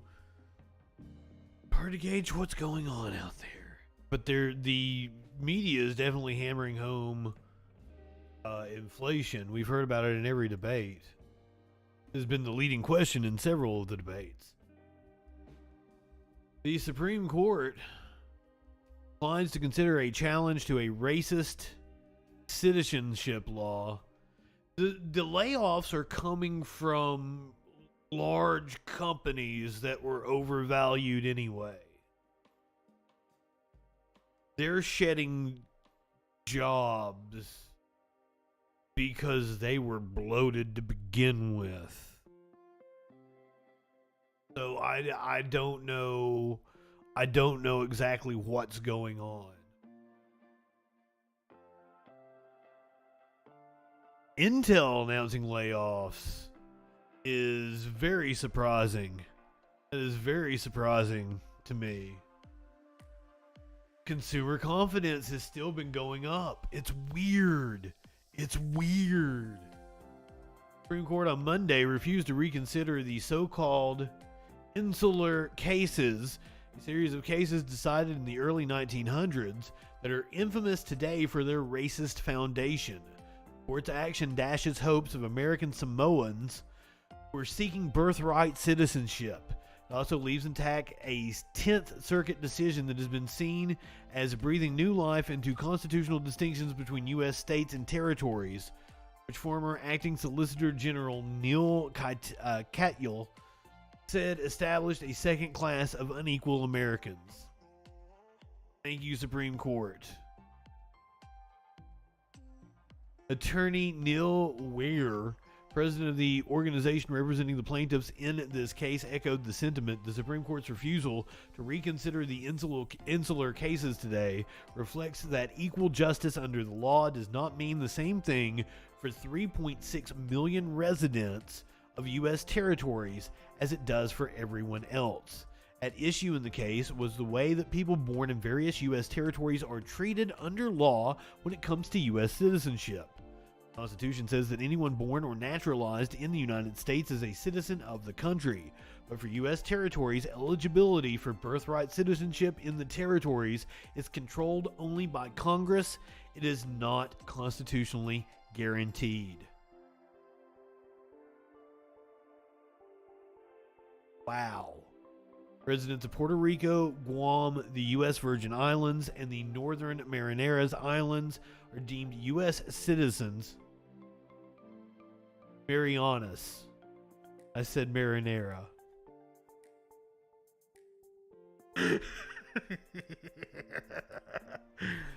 The North Marianas Islands are deemed U.S. I am sorry to the people of the Northern Marianas Islands. My sincere apologies. Maybe I'm hungry right now. But American Samoans are not. Congress has not granted birthright citizenship to residents of American Samoa or Swains Island.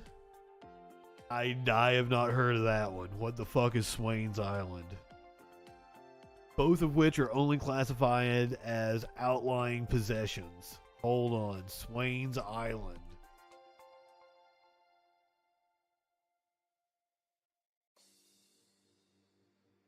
Sweens? Looks like Swains Island is in Newfoundland. It looks like Sweens. The remote coral atoll? We're learning all kinds of shit tonight. An atoll is a ring-shaped island. I don't even know if I'm saying that right. Including a coral rim that encircles a lagoon partially or completely. Interesting. There may be coral islands or cays on the rim. Atolls are located in warm tropical or subtropical oceans and seas where corals can grow. So, the Sweens Island is a remote coral atoll in the Tokelau Islands in the South Pacific Ocean. The island is the subject of an ongoing territorial dispute between Tokelau and the United States. And I'm probably pretty close to saying that correct. I'll give myself props. And Tokelau sounds really fucking cool. Sounds like my kind of people.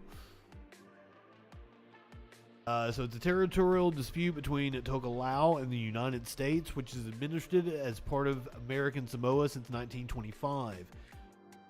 Privately owned by the family of Eli Hutchinson Jennings since 1856, Sweens Island was used as a corporate plantation until 1967. It has not been permanently inhabited since 2008. It has often been visited by members of the Jennings family, scientific researchers, and amateur radio operators.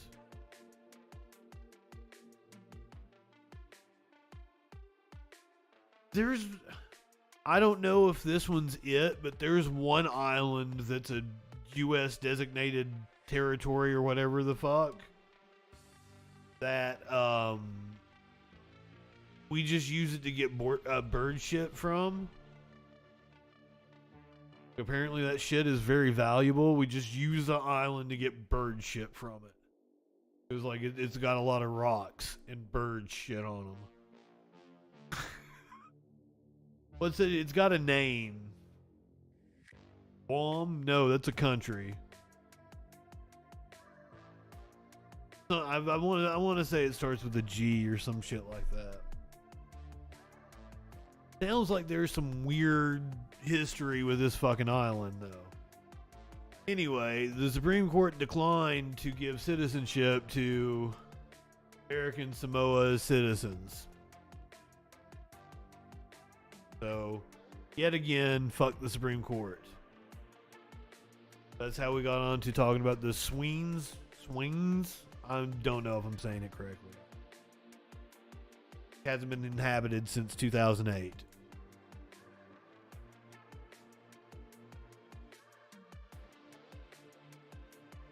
Is Guam is a territory. War is like the shit they scrape off of rocks. Like bird poop. No, War is that band that you see at Halloween.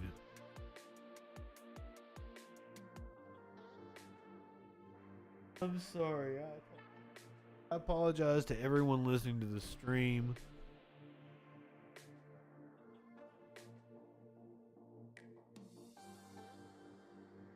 Police cameras show confusion and anger over DeSantis' voter fraud arrests. We're reading from the Tampa Bay Times. This was local reporting. Local police carrying out the arrest were patient, understanding, almost apologetic. Police went to arrest Tony Patterson outside his Tampa home in August. He couldn't believe the reason. Let's see. Apparently, I guess you have a warrant. For what?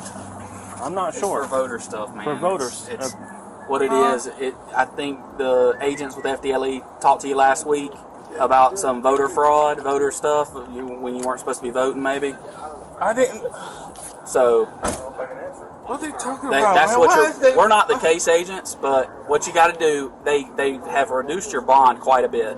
It's 2 felony charges for voter fraud, but they've reduced it to $500 bonds. So it's $1,000 total. Oh my God, man! What? So, yes, sir. So unfortunately, right now we're gonna have to take you to jail. Wow, man! Why are they doing this to me? That's what you're getting. I didn't do. Now, just to point out, Florida passed a law that allowed felons to vote again if they've paid all their fines and they weren't like violent offenders. There were some catches to it. But then the state sent out people specifically targeting felons and telling them, here, register to vote. And then arrested them.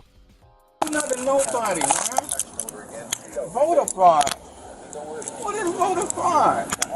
Voting when you're not supposed to, sir, is what our understanding of the law is. Because of your sex offender status, you're not supposed to be voting. You don't have a non-support warrant. Nobody, what they got to do? I don't know this. Voter fraud. Let's walk over to my car, okay? Why is y'all doing this now and this happened years ago? I don't know. I have no idea, man. This is crazy, man. Yes, sir.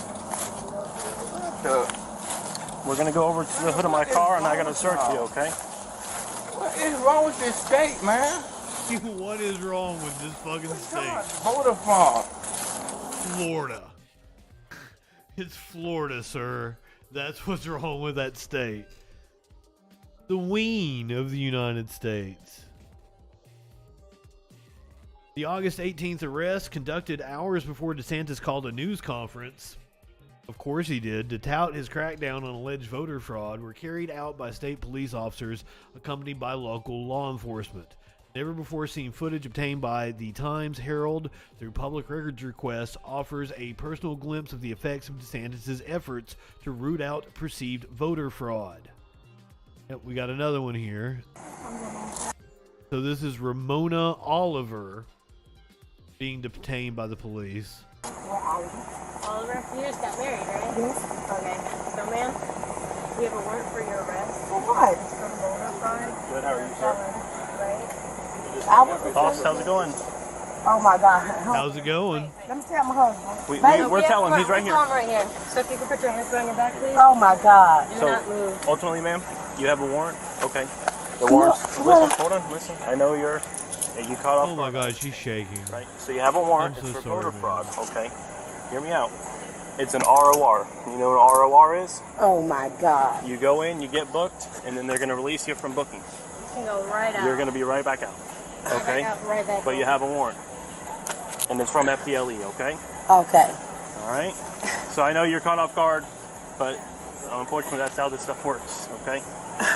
She's still going to be in there a few hours. Okay. Yep.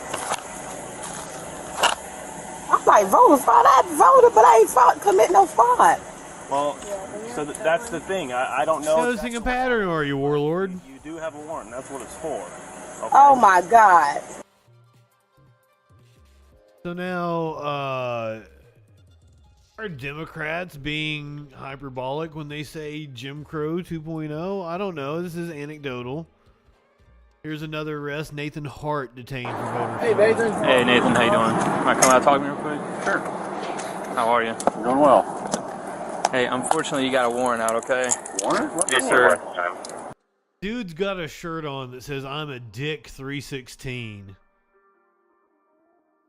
He's kicking authority in the balls. I like this dude. Put your hands behind your back for me. We'll go over here in just here a second. There's a worker here cleaning glass, and the door was open. Town of false affirmed for voting or elections. I think it's false affirmed. There we are. Voting is an unqualified elector. I guess you're not allowed to vote. Well, no, but no one ever really explained all that much to me. I told the guys when they came out. I want to make perfectly clear that my position is that nobody should have their right to vote taken away from them, that prisoners should be allowed to vote.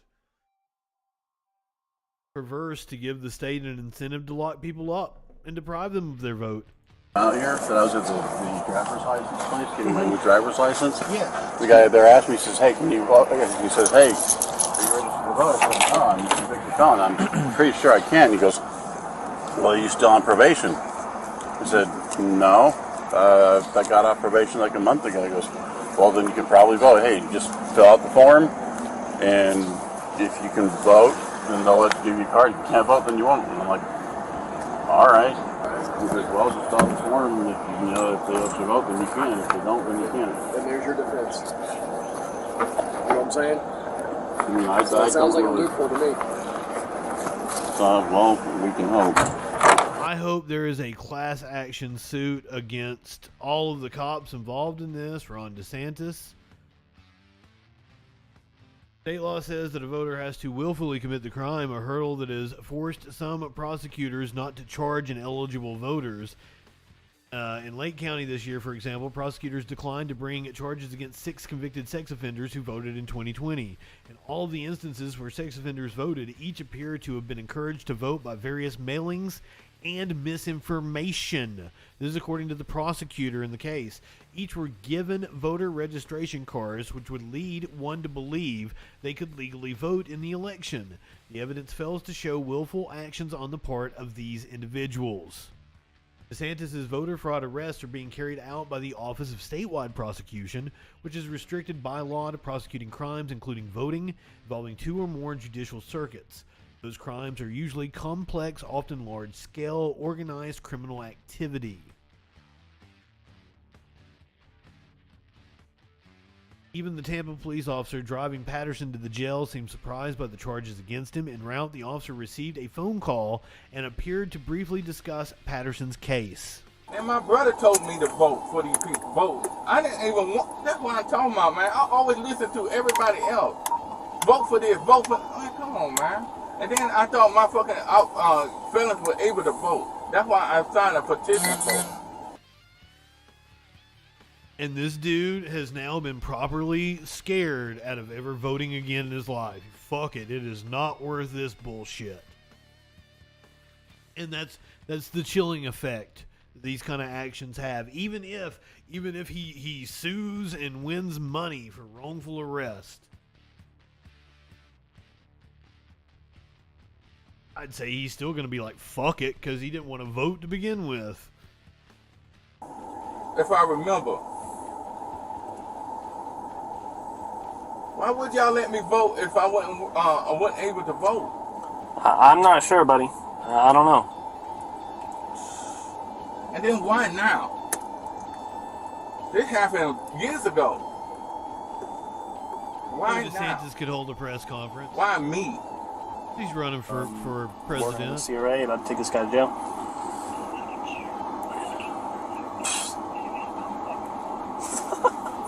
Dude, these I've never seen these charges before in my entire life.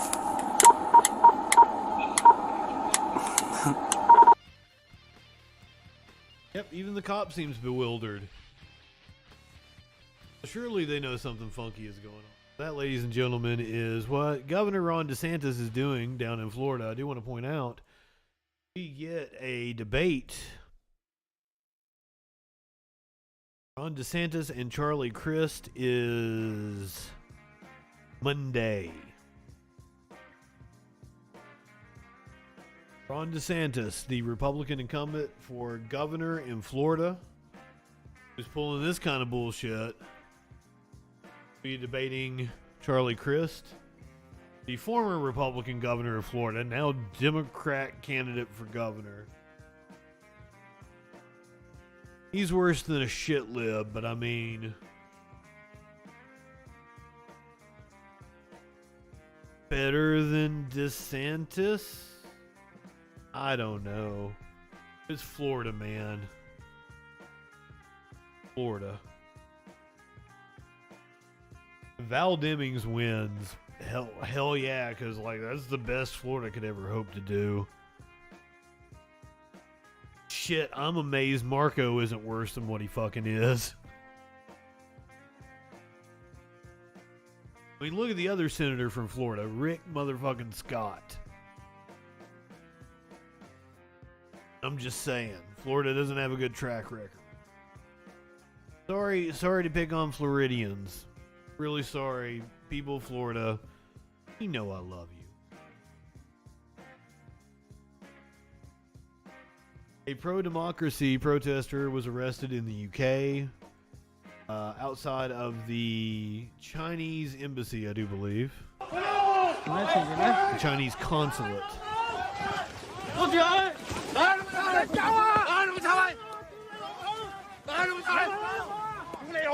British police are investigating an incident involving a protester who appeared to be pulled inside the grounds of a Chinese consulate and beaten. Oh, it was the Chinese doing it.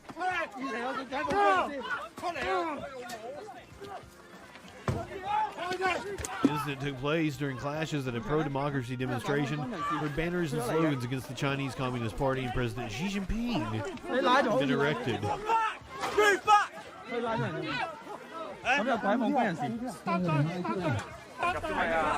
The Council General may be involved with the beating, Warlord says. A man was hauled through a gate into the consular grounds where he was kicked and punched by 5 men. Police eventually stepped through the gate and pulled the man out. So props to British police for... China's foreign ministry said the disturbing elements had illegally entered the consulate and called on Britain to strengthen its protection of Chinese diplomatic premises and personnel. So China is not even taking responsibility for it. Oh, come on. Who is gonna beat a protester if it's not on the behalf of the Chinese government? Come on. Props to the British police. Not the way I thought that one was gonna go. That's what I get. I just read the headlines. Climate protesters threw soup on a Van Gogh painting. No paintings were harmed in the filming of this protest. Ooh, is France striking again? No, I didn't even know that. Let's find out.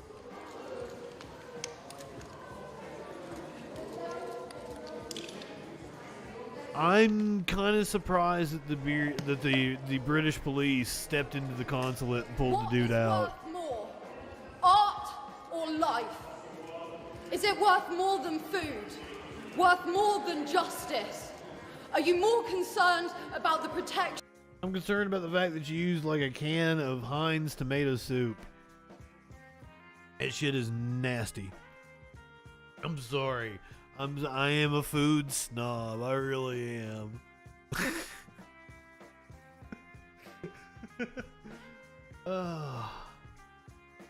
Canned soup in general. Of a painting or the protection of our planet and people. The cost of living crisis is part of the cost It's of behind glass. It wasn't damaged. fuel is unaffordable to millions of cold, hungry families. They can't even afford to heat a tin of soup.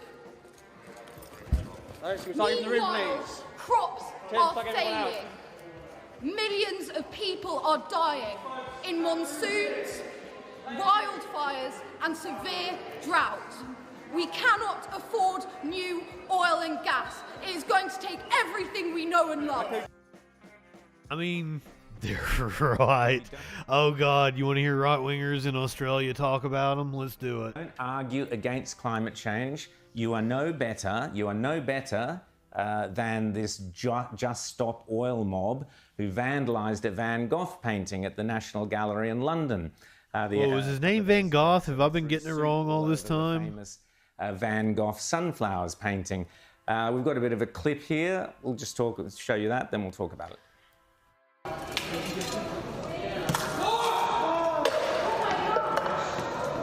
Remember, no paintings were harmed in this demonstration. Just want to say it again. So they super glued or gorilla glued their hands to the wall. So this is just insane. This is one of those priceless paintings that they have at this museum. There's no guard there. There's no patrons. I mean, if I was there, I would have. First of all, there is a price. Like, it's worth like 30 million or some shit like that. I saw the price. I know there is an actual price, so it's not priceless, dumb shit. Get it straight. Tackle these people. Who's letting these people walk in with Just Stop Oil t-shirts? Maybe that's your first clue that these people aren't exactly art lovers. Now, have a look at this, so if we can run a bit of this here. These guys stuck themselves to the wall, and they were there for Christ knows how long. But then, have a look at this footage, because this is how the French deal with protesters who glue themselves to road. They don't care about, getting a little nail polish, whatever. They just yank these guys off, and this guy is doing the biggest dive you've seen this side of the World Cup. That's hilarious. Sympathetic. Look at the cop looking at him. Rip the skin off. Oh, that's hilarious. Wow, this is some real coke cringe. Myself to the road.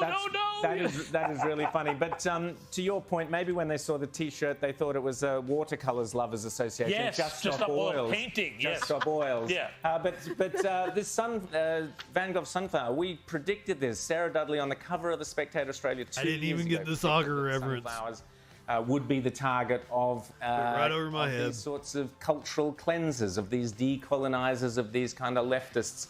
And we actually had the cover of Sunflowers there, which we're going to put up in a second. And we saw, this is a war not only climate change, not only against oil. I have no clue what's going on. We have.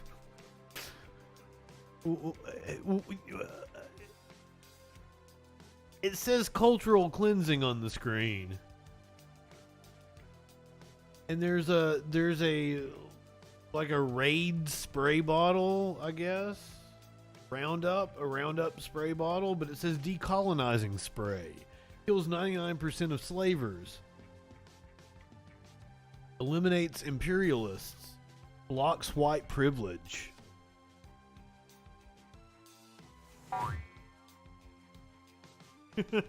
You want to purchase decolonization spray? I may have to start selling that on the Freak store.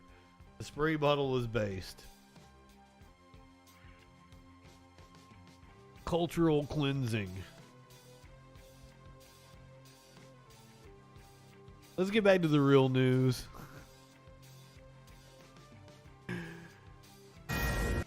Oh God, I got cope cringe for this as well. My apologies. I'm like, let's get back to the real news, and then I pull up a Fox News clip. My God, I thought it was going to be an AP story. But no, I remember now as I was doing my notes. I'm like, oh, let's listen to what Fox has to say about this. Because I'm an idiot and I'm a glutton for punishment. Igor Dashenko, the only prosecution to come from the Durham investigation into the beginning of the Russia investigation. Found not guilty. Igor Danchenko, the Russian national accused of being the primary subsource for Christopher Steele, found not guilty. Again, Igor Danchenko not guilty. In a court, a jury of his peers, 12 jurors decided they would not put him behind bars or not find him guilty on 4 counts of lying to the FBI. Now, Danchenko, I don't like this dude, and I don't know why. At the time, we don't know exactly if he breathed a sigh of relief. We had to come out and get this news out as soon as possible. However, this is part of John Durham's investigation. The special counsel This is a robot. This isn't even a dude. Bill Barr back in May 2019 to look at the origins of the narrative that pinned Donald Trump to Russia. Back in 2016, early 2017, we covered extensively efforts by the FBI and others to investigate Trump. That was kind of the purpose of the entire Mueller report. So John Durham was tasked with looking at the origins of the Russia narrative to see where it came from.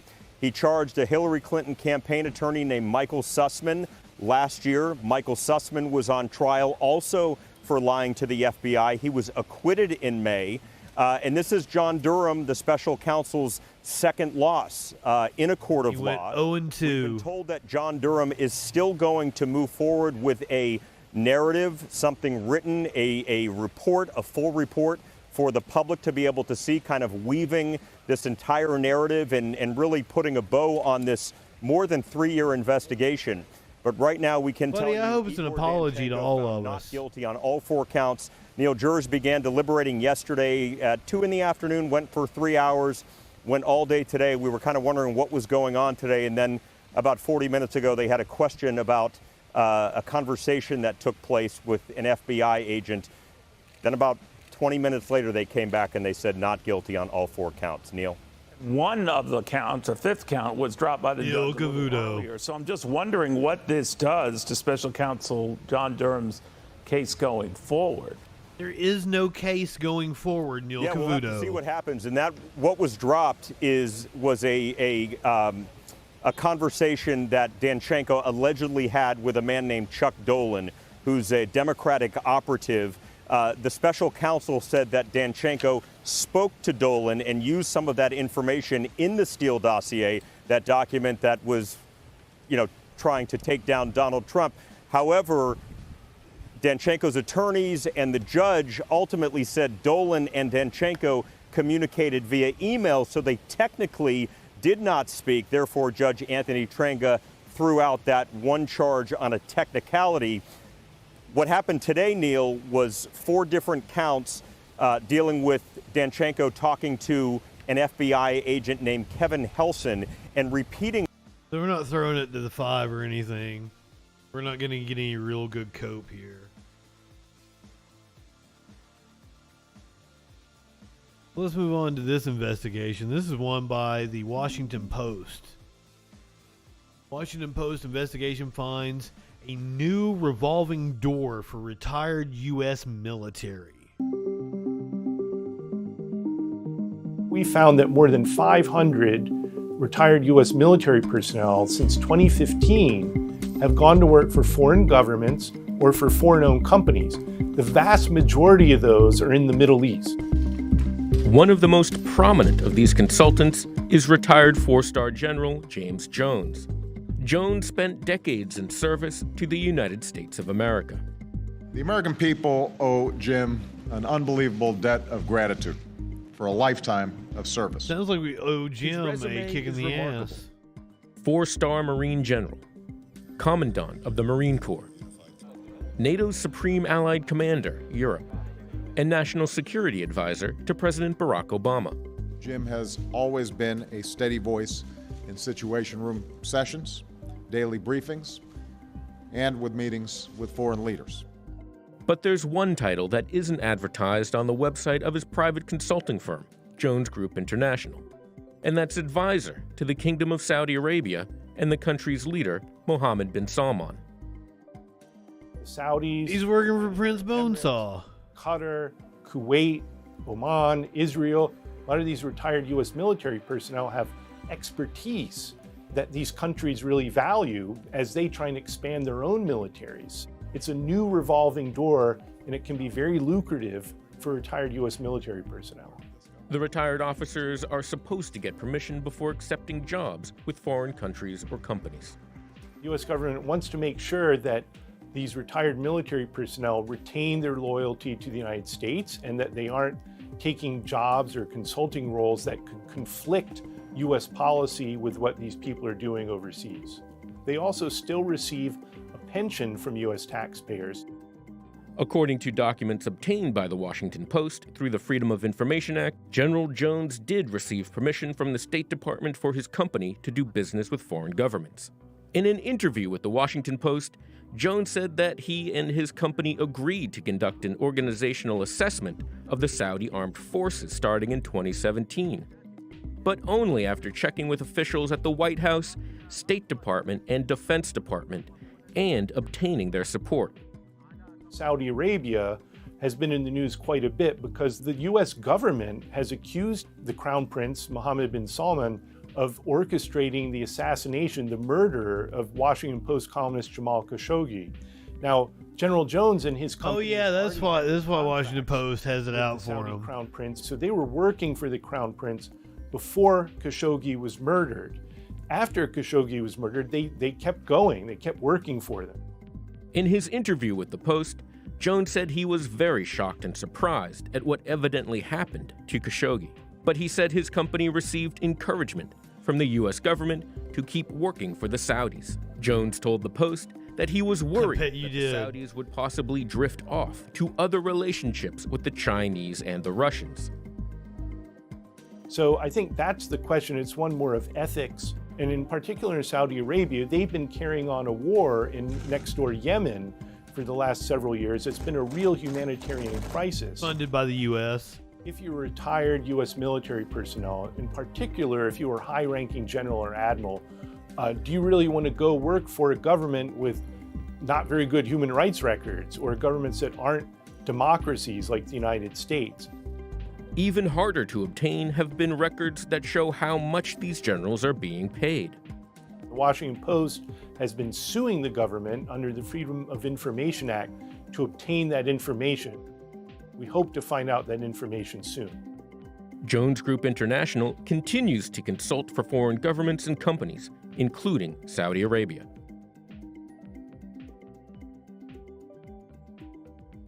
Oh yeah, I was aware of that, Mox. Fair enough.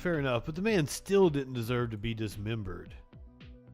Speaking of dismemberment, in Oklahoma, they have arrested a suspect. Fantastic segue. Now in custody in connection with the gruesome murders of 4 friends in Oklahoma. Police arresting Joe Kennedy in what they say was a stolen vehicle after discovering their dismembered bodies in a river and finding evidence of a violent event near his scrapyard. Although the official cause and manner of death is still pending, Each victim suffered gunshot wounds. Authorities are not calling Kennedy a suspect, but do believe he has important information about what happened. Investigators say Kennedy was initially speaking with them, but they hadn't heard from him since Saturday. On Tuesday, they say they found him in Florida in that stolen car. They say there was no prior connection between him and the victims, identified as Mark and Bill Chastain, Mike Sparks, and Alex Stevens. We believe the men planned to commit some type of criminal act. That belief is based on information supplied by a witness. Mark and Bill Chastain's cousin Ashley dismissing claims that the men were heading out to do something criminal. Whether it was right by you, me, or anybody else's Whether standards. you consider it criminal or we consider it criminal, that's a completely different story. Report last Monday. When he didn't show up at 7 o'clock in the morning. I'm sorry. Talk over. Criminal act. That belief is based on information supplied by a witness. Mark and Bill Chastain's cousin Ashley dismissing claims that the men were heading out to do something criminal. Whether it was right by you, me, or anybody else's standards, their lives meant something. Mark Chastain's wife filing a missing persons report last Monday. When he didn't show up at 7 o'clock in the morning, that's not like him. I knew something was wrong. Police say a warrant has also been issued for Kennedy's arrest in connection with a separate shooting back in 2012. It's the same Oklahoma County where the bodies of those 4 men were found. Rena Roy, ABC. And he fled to Florida because, of course, he did. I do not mean to laugh at the tragic circumstances of those 4 men in Oklahoma who were dismembered by that dude for some reason.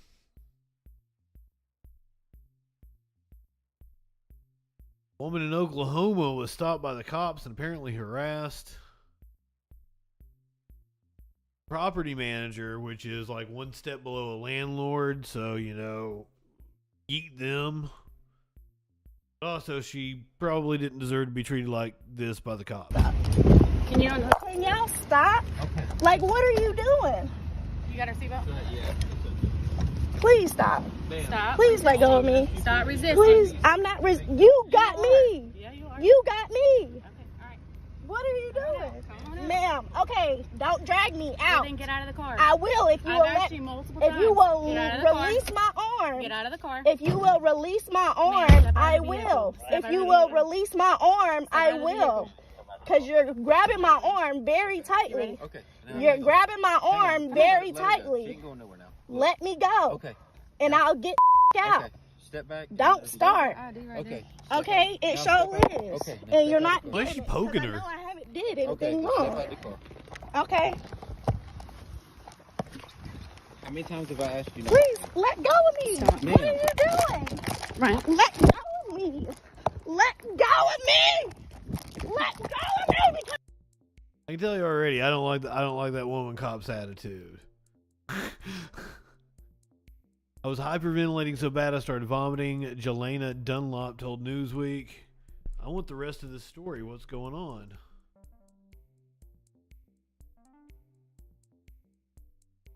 please stop. Can y'all stop? Okay. Like, what are you doing?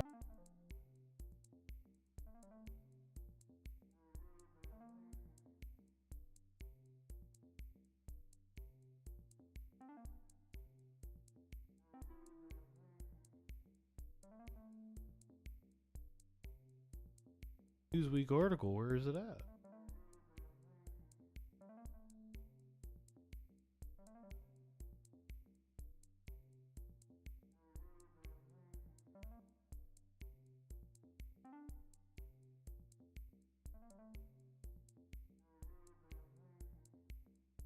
Property manager in North Carolina was leaving her work site when she became the target of police. Lana Dunlop told Newsweek she was taking photos of a property on September 6. Her boss had received a citation from the city of Fayetteville, North Carolina, about people illegally dumping old furniture and trash on the site. So Dunlop was sent to document any dumping. After taking 4 pictures, Dunlop got back into her car and put her seatbelt on. That was when 2 Fayetteville... God damn it. Fuckity fuck. All right, you get Timer has started.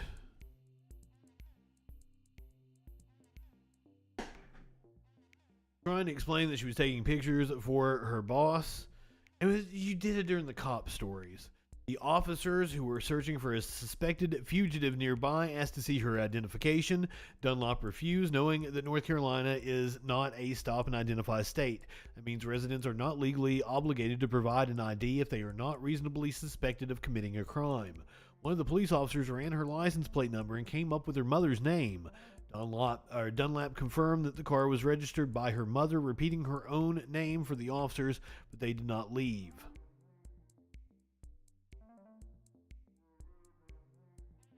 Her attorney said they plan on filing a federal lawsuit. He said the police violated several of Dunlop's rights, including her First Amendment right to record, her Fourth Amendment protection from unreasonable search and seizure, and state laws against assault and battery. De-escalation training, which teaches police officers ways to resolve confrontations without violence, has been shown to dramatically reduce the number of people injured or killed by police.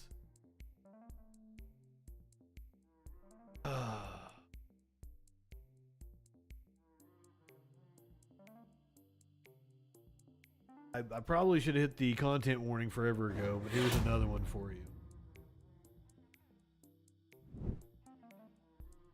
Kansas police ignored claims that there was a serial killer murdering black women.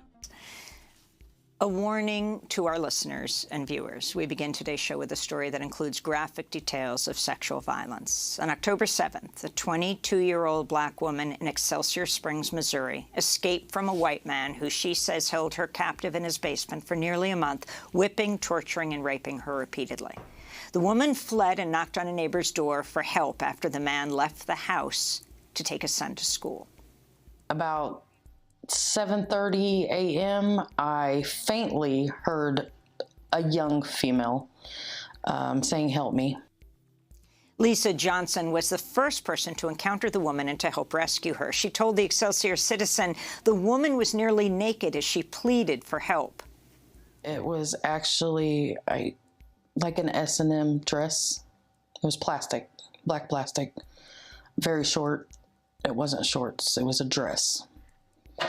That's all she had on, and the duct tape around her neck and the collar. And it was restricted. It was a metal collar. It looked like a shot collar, a homemade one at that. I seen her wrists were pretty messed up and her ankles. Asked what she needed. It was obvious. I didn't really have to ask at that point. I just started looking. First thing I did was tell her I was calling the police. That kind of agitator, she told her that if I called the police that he would kill both of us if he found out. She said he already killed her two friends that she was with. The woman who escaped said other black women were killed by her abductor. She's not spoken publicly, she's not been named, but she helped break open a story that the Kansas City police had vehemently denied, as community members raised alarm that black women and girls were being disappeared in September, possibly by a serial killer. Police responded by saying the reports were, quote, completely unfounded. Some of the concerns were raised in a now viral video by Bishop Tony Caldwell of Eternal Life Church by the independent publication, the Kansas City Defender. I am a little upset right now. The reason I'm upset is because we got 4 young ladies that have been murdered within the last week here off of 85th and Prospect. We got a serial killer again, and ain't nobody saying nothing. The media's not covering it. We got 3 young ladies that are missing. Ain't nobody saying a word. What is the problem? Why can't we get some cooperation? Where's our community leaders? Where's our activists? With the no profanity. Where's our public officials? Where's our police department? Where is those folks at? In President Gardens. Come on now. We need to start knocking doors. We need to start making sure that this is brought to the light. We cannot continue to let this happen. After that video went viral in September, the Kansas City Police Department spokesperson insisted there was, quote, no basis to support this rumor, unquote. But police have since arrested 39-year-old Timothy Hazlitt of Excelsior Springs, Missouri, for kidnapping and torturing the woman who escaped. The Kansas City Defender has reported on his social media posts saying they show the sexual predator was, quote, a white supremacist who believed we are in a race war. For more, we're joined in Kansas City by two guests, Ryan Sorrell, founder of the Black-led independent newspaper, The Kansas City Defender, and Justice Gatson, executive director of the Real Justice Network, a Black woman-led organization based in Kansas City, Missouri. Welcome you both to Democracy Now!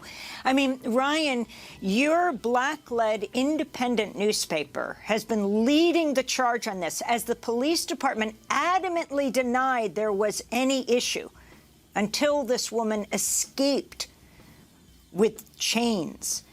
Can you take us through this story, and not only her story, but she said to the woman who helped her that her friends were killed?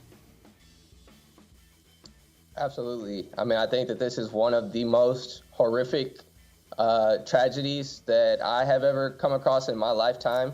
I know that when we first reported this story, we received it from numerous community members who were making these reports and testimonies, is what we refer to them as. The police department refers to them as rumors, largely because they come from the Black community, but we reported these reports and testimonies and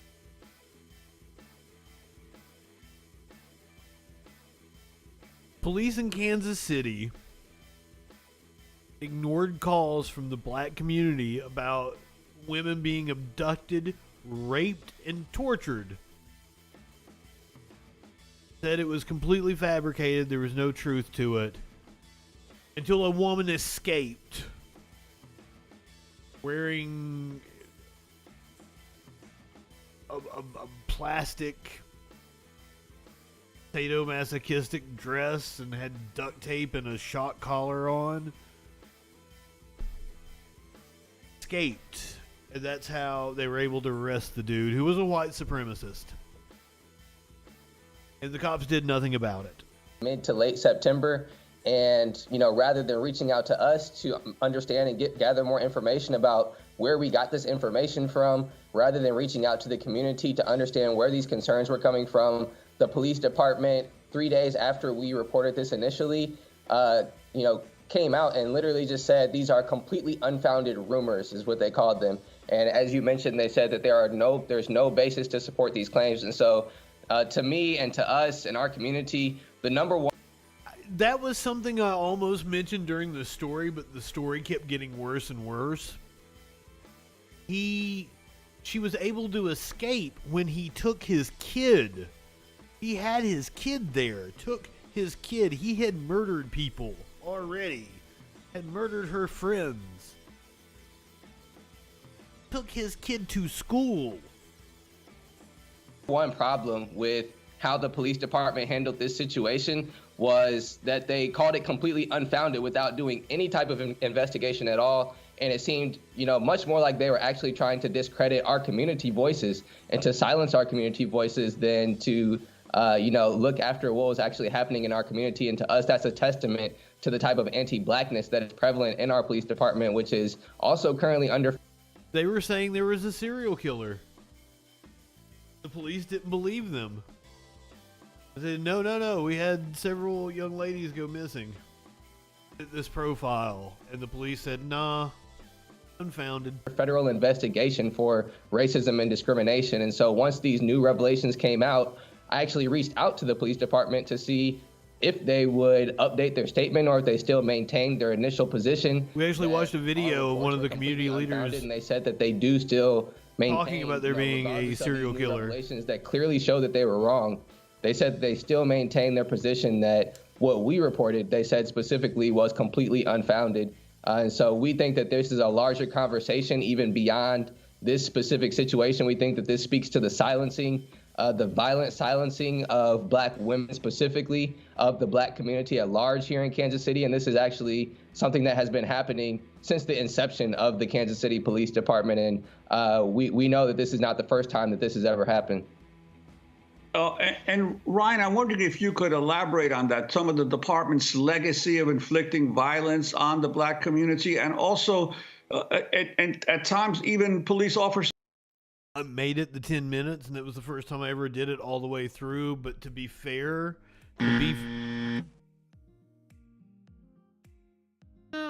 No, you don't get to do that.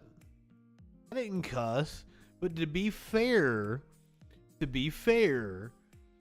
we were watching this Democracy Now! Video, and Amy Goodman and the guest were doing the bulk of the conversing, and I wasn't really saying anything. I also cried over the story. Themselves implicated.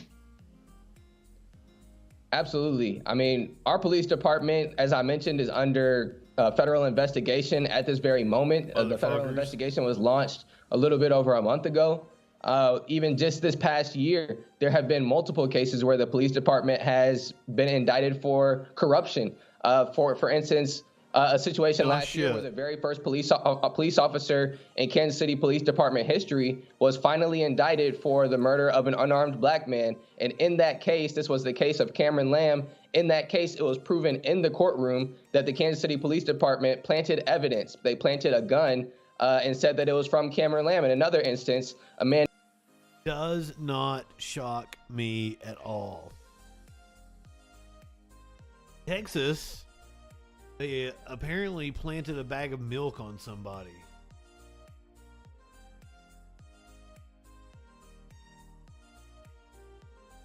The Texas Police Department apologizes as bizarre video captures officer taping a bag of milk on a man's door. The Lubbock police say returning mysterious milk bag was not the best course of action.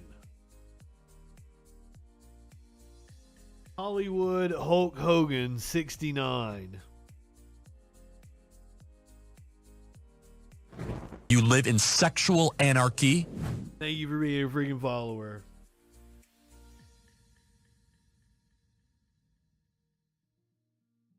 Coming in here with a voodoo child playing in my head now. Lubbock police say returning mysterious milk bag was not the best course of action.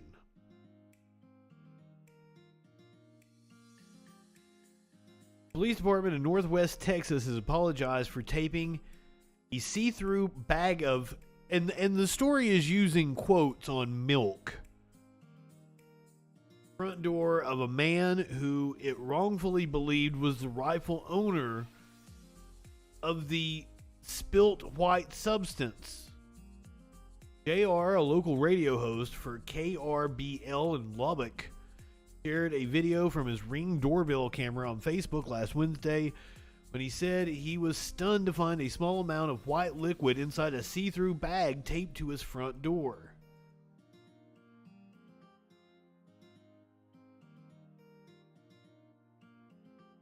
So there's a shot of them taping them. It's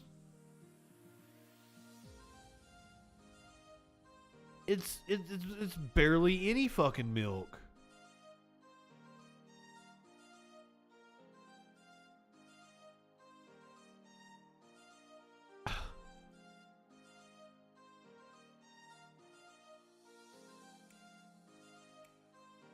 What is this? I want to see this video. Milkgate. Why?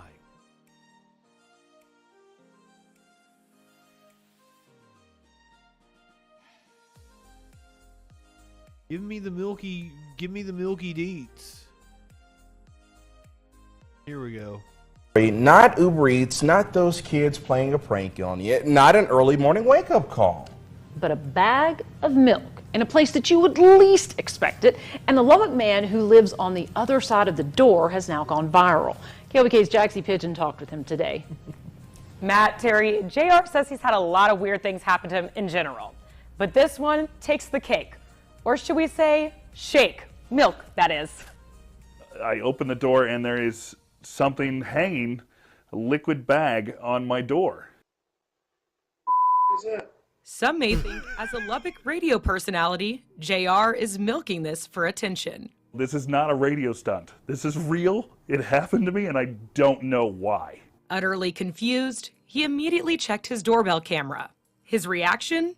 legendary. It was a police officer who put it there. I was pretty floored by this. I started to worry I was in trouble. I'm not sure where my mind went at that point. Like, this is how they mark someone who's done a crime. His call to the non-emergency line dispatcher, equally hilarious. Spoiler alert, he was just as confused as JR. The dispatcher, a very nice gentleman named Kyle, seemed just as perplexed as I was that there was a bag of... Can we talk to the cop? The cop is bound to have a name. There's bound to be a reason behind this. What looked like milk hanging on my door. And apparently some girl named Sarah asked a police officer to return this bag of milk to its owner, and they thought I was its owner. I don't understand why any owner would want this milk back, and I don't know how taping it to the door preserves this milk anyway. So what do you do next? Post it on TikTok, of course. With nearly 12 million views, JR says he has no beef with the officer. In fact, he feels bad the video went as viral as it did. Right now, I'm just more flabbergasted by it than anything else. It's not earned fame. The officer's the one who is actually in the video. The officer, I hope, that he doesn't... Let me get this straight. Let me get this straight. So cops refuse to investigate when a community tells them there's a serial killer on the loose and women missing. But if you ask one to go tape a bag of milk, and for those of you listening to the podcast, it's like a couple of teaspoons. It's not even a lot of milk. I can't hate on the cops because cops are useless. They'll tape a bag of milk to your door, but they won't go in and take out a mass shooter in Uvalde. Hopefully he enjoys some notoriety off of what it was intended to be a good deed. Because JR's video went so viral, the Lubbock Police Department took to Facebook to avoid any more confusion. They said, quote, although the officer thought he was doing a good deed, based off the video footage captured, we recognize this was not the best course of action. But it's not their fault. You know, they do their job. And that's what, JR said. He, has no ill intent to, against the officer. Nothing's bad between them. No bad beef is what I said. No bad. I love it. I tell you here at KLBK, we have surely enjoyed watching this video over and over and over. Stop with the puns. No bad beef on the bag of milk.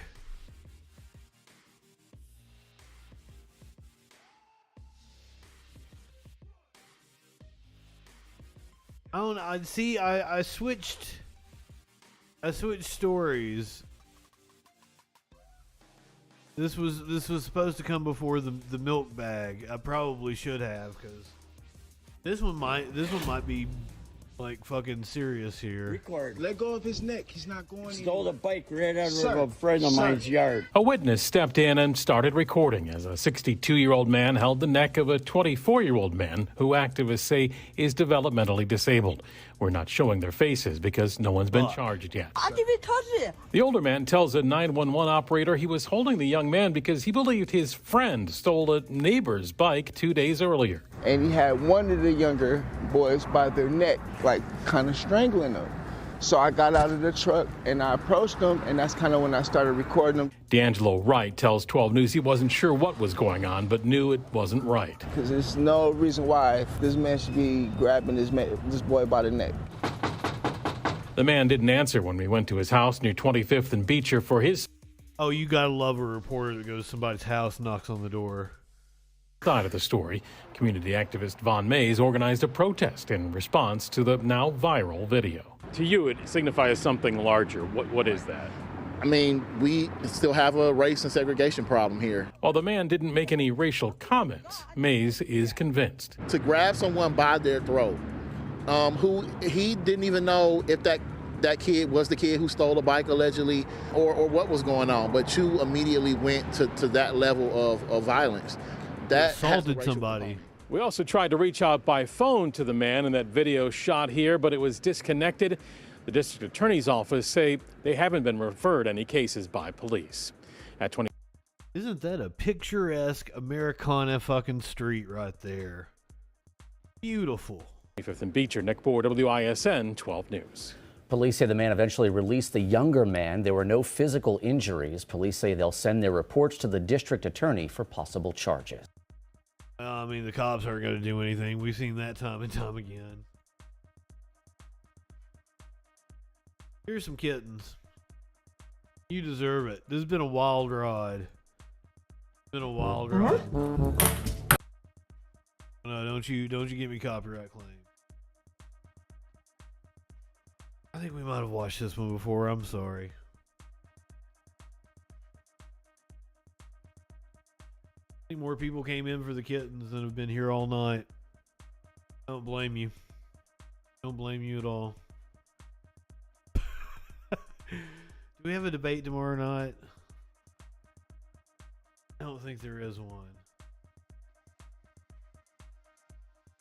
Oh, yeah, there is. Michael Bennett and Joe O'Day in Colorado.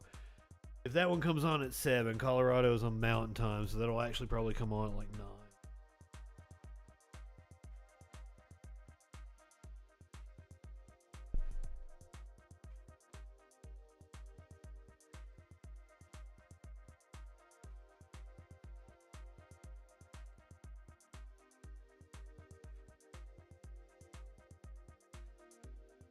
I'll have to find it. Pop up for me. I think it's supposed to be tomorrow. Apparently they hadn't agreed on all the terms just yet. Look at that little mother.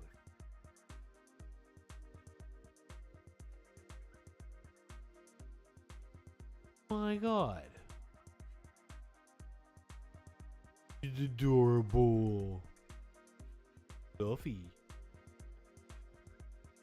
I was gonna have him a little drinky poo. Kind of catnip beverage. He's all about it. Oh, it looks like my Smokey. Getting him a drink.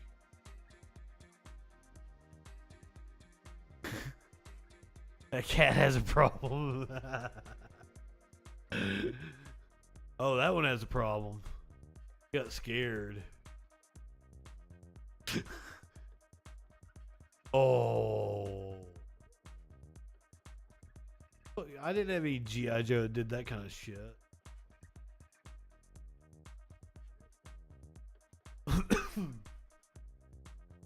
Act him right in the head.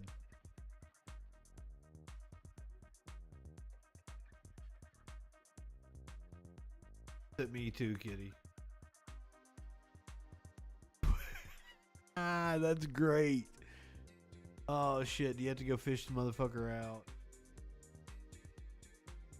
Oh, he can get his head out. He's good. He's good.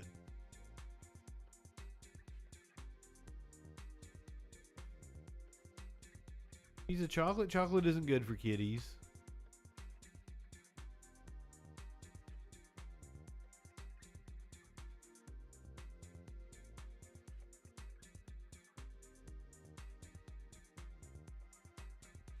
Love it when they try to high five me. This one looks like Maynard. Hey, Maynard. Going fishing.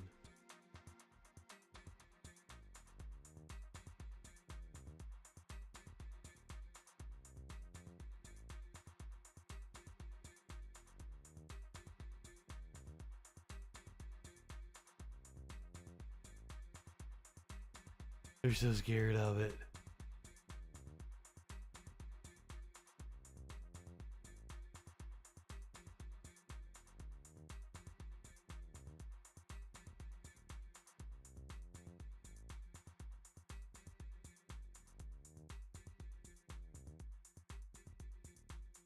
I want to say it was probably affixed to something.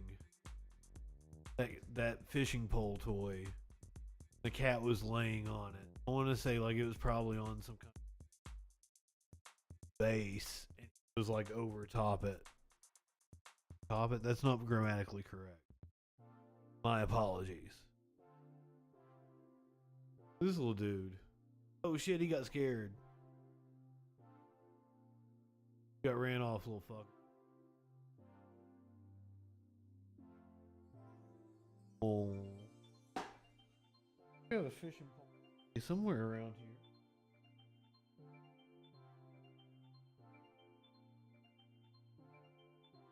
Oh, no, I might not even have a cat in here.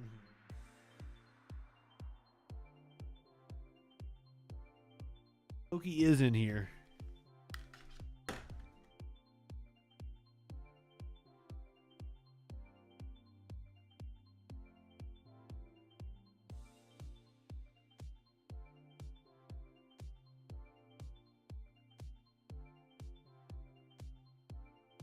And I woke you up and you weren't ready.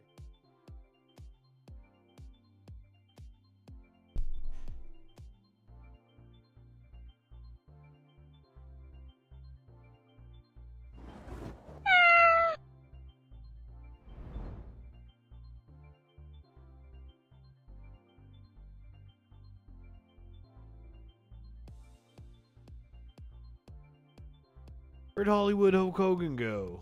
I didn't get a chance to tell him, NWO for the...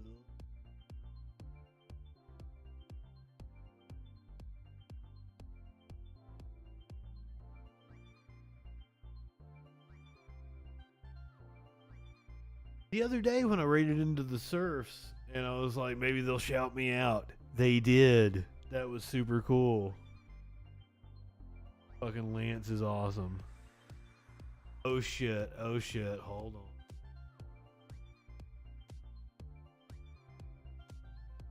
I'd already done the fucking cat. Why do I gotta do this shit?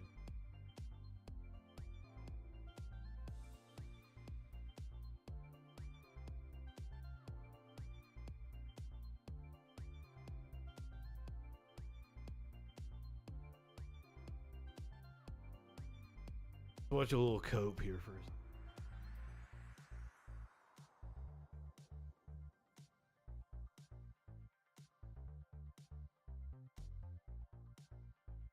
Not even gonna, he can't even show his face.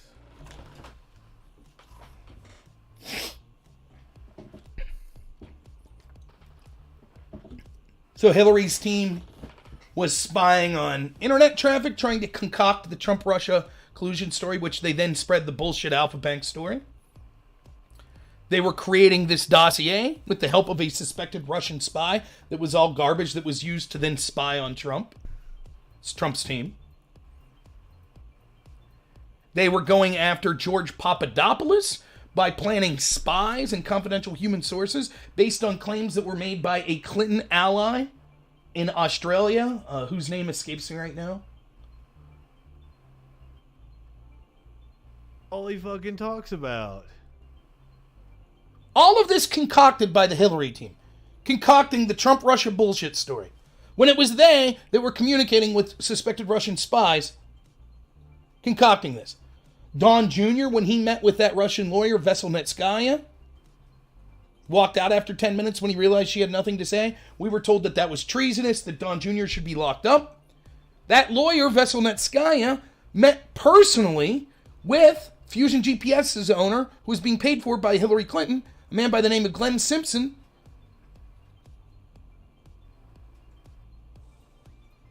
Met with him the day before and the day after the meeting with Don Jr.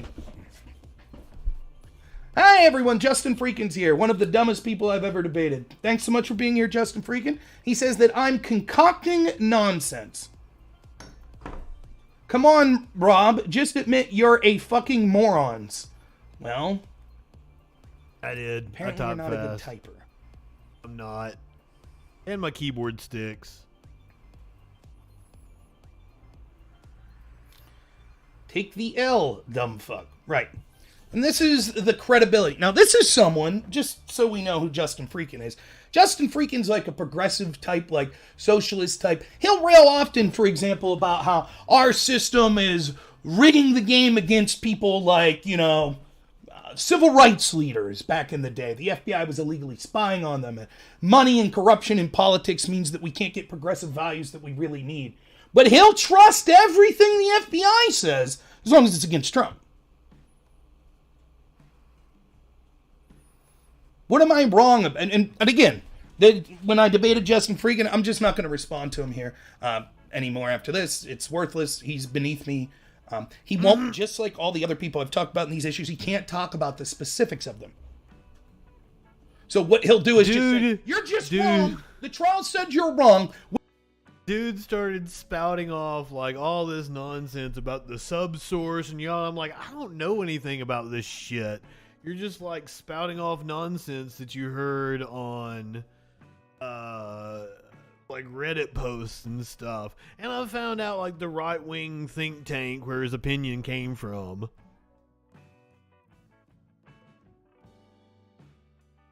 Like the Dashenko dude, like he's calling Hillary a spy based on the Dashenko dude.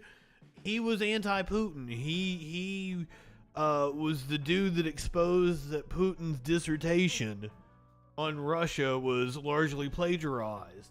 If Dashenko was to go back to Russia, he would probably be imprisoned. But that is Rob's evidence for the fact that Hillary was actually the one that was working with Russia. It's absolute nonsense. They're saying I'm literally the dumbest streamer ever.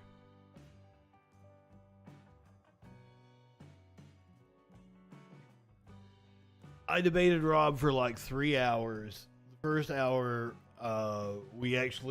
he was trying to make the argument that there was a double standard in the FBI. I held my own.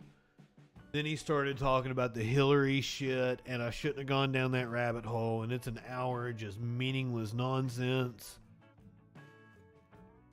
And then I kind of turn it back around at the end. Rob looks like a dumbass. Nobody debates Rob Noer without a moderator, and I found out why. Yeah. Usually, I'm the one that dominates conversation and yells over people, but that's kind of what happened to me. Like my buddy doesn't do the politics, so he isn't here for the show, but he'll ask me like what went on. I'll be like, "Oh, I debated this is a dumb fuck." And I told him, I was like, "What would I tell you if somebody just completely talked over me and didn't let me get a word in edgewise? Would you say that sounded normal?" And he was like, "No, that didn't happen." I'm like, "It totally happened."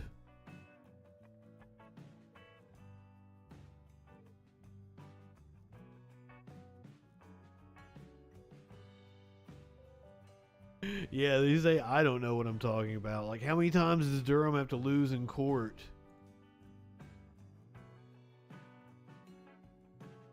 Well, he kept straw manning. He did it to me again just then. But Justin will believe anything the FBI says. No.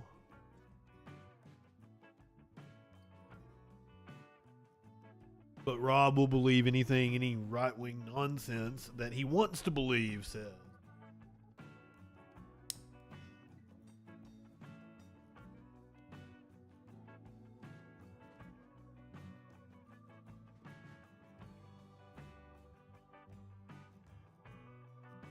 Like, technically Hillary didn't lie. The Russians were trying to influence the election. Oh, back to the cats. I'm sorry. Oop. I'd already gone to the cats and everything. Bubalinsky. I like that name. I like saying that name. He looks kind of like Socks, only Socks is way fatter.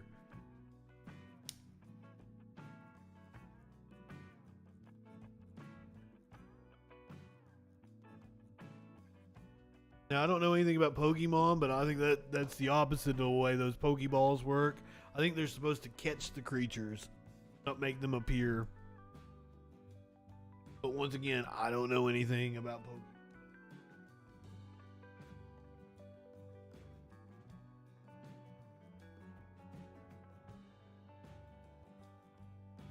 If you're watching on Twitch, we're going to go say hi to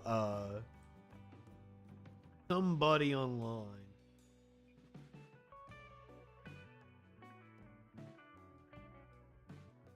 Every time he has popped in, he has said something fucking funny.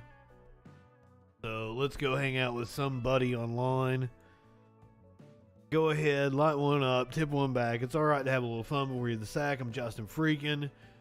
Tomorrow night, we've got a Senate debate, but it's in Colorado, so I'm pretty sure it happens at like 8 or 9, so I don't think we're going to be coming on early. But we'll see you tomorrow night at our normal, same troll time, same troll place.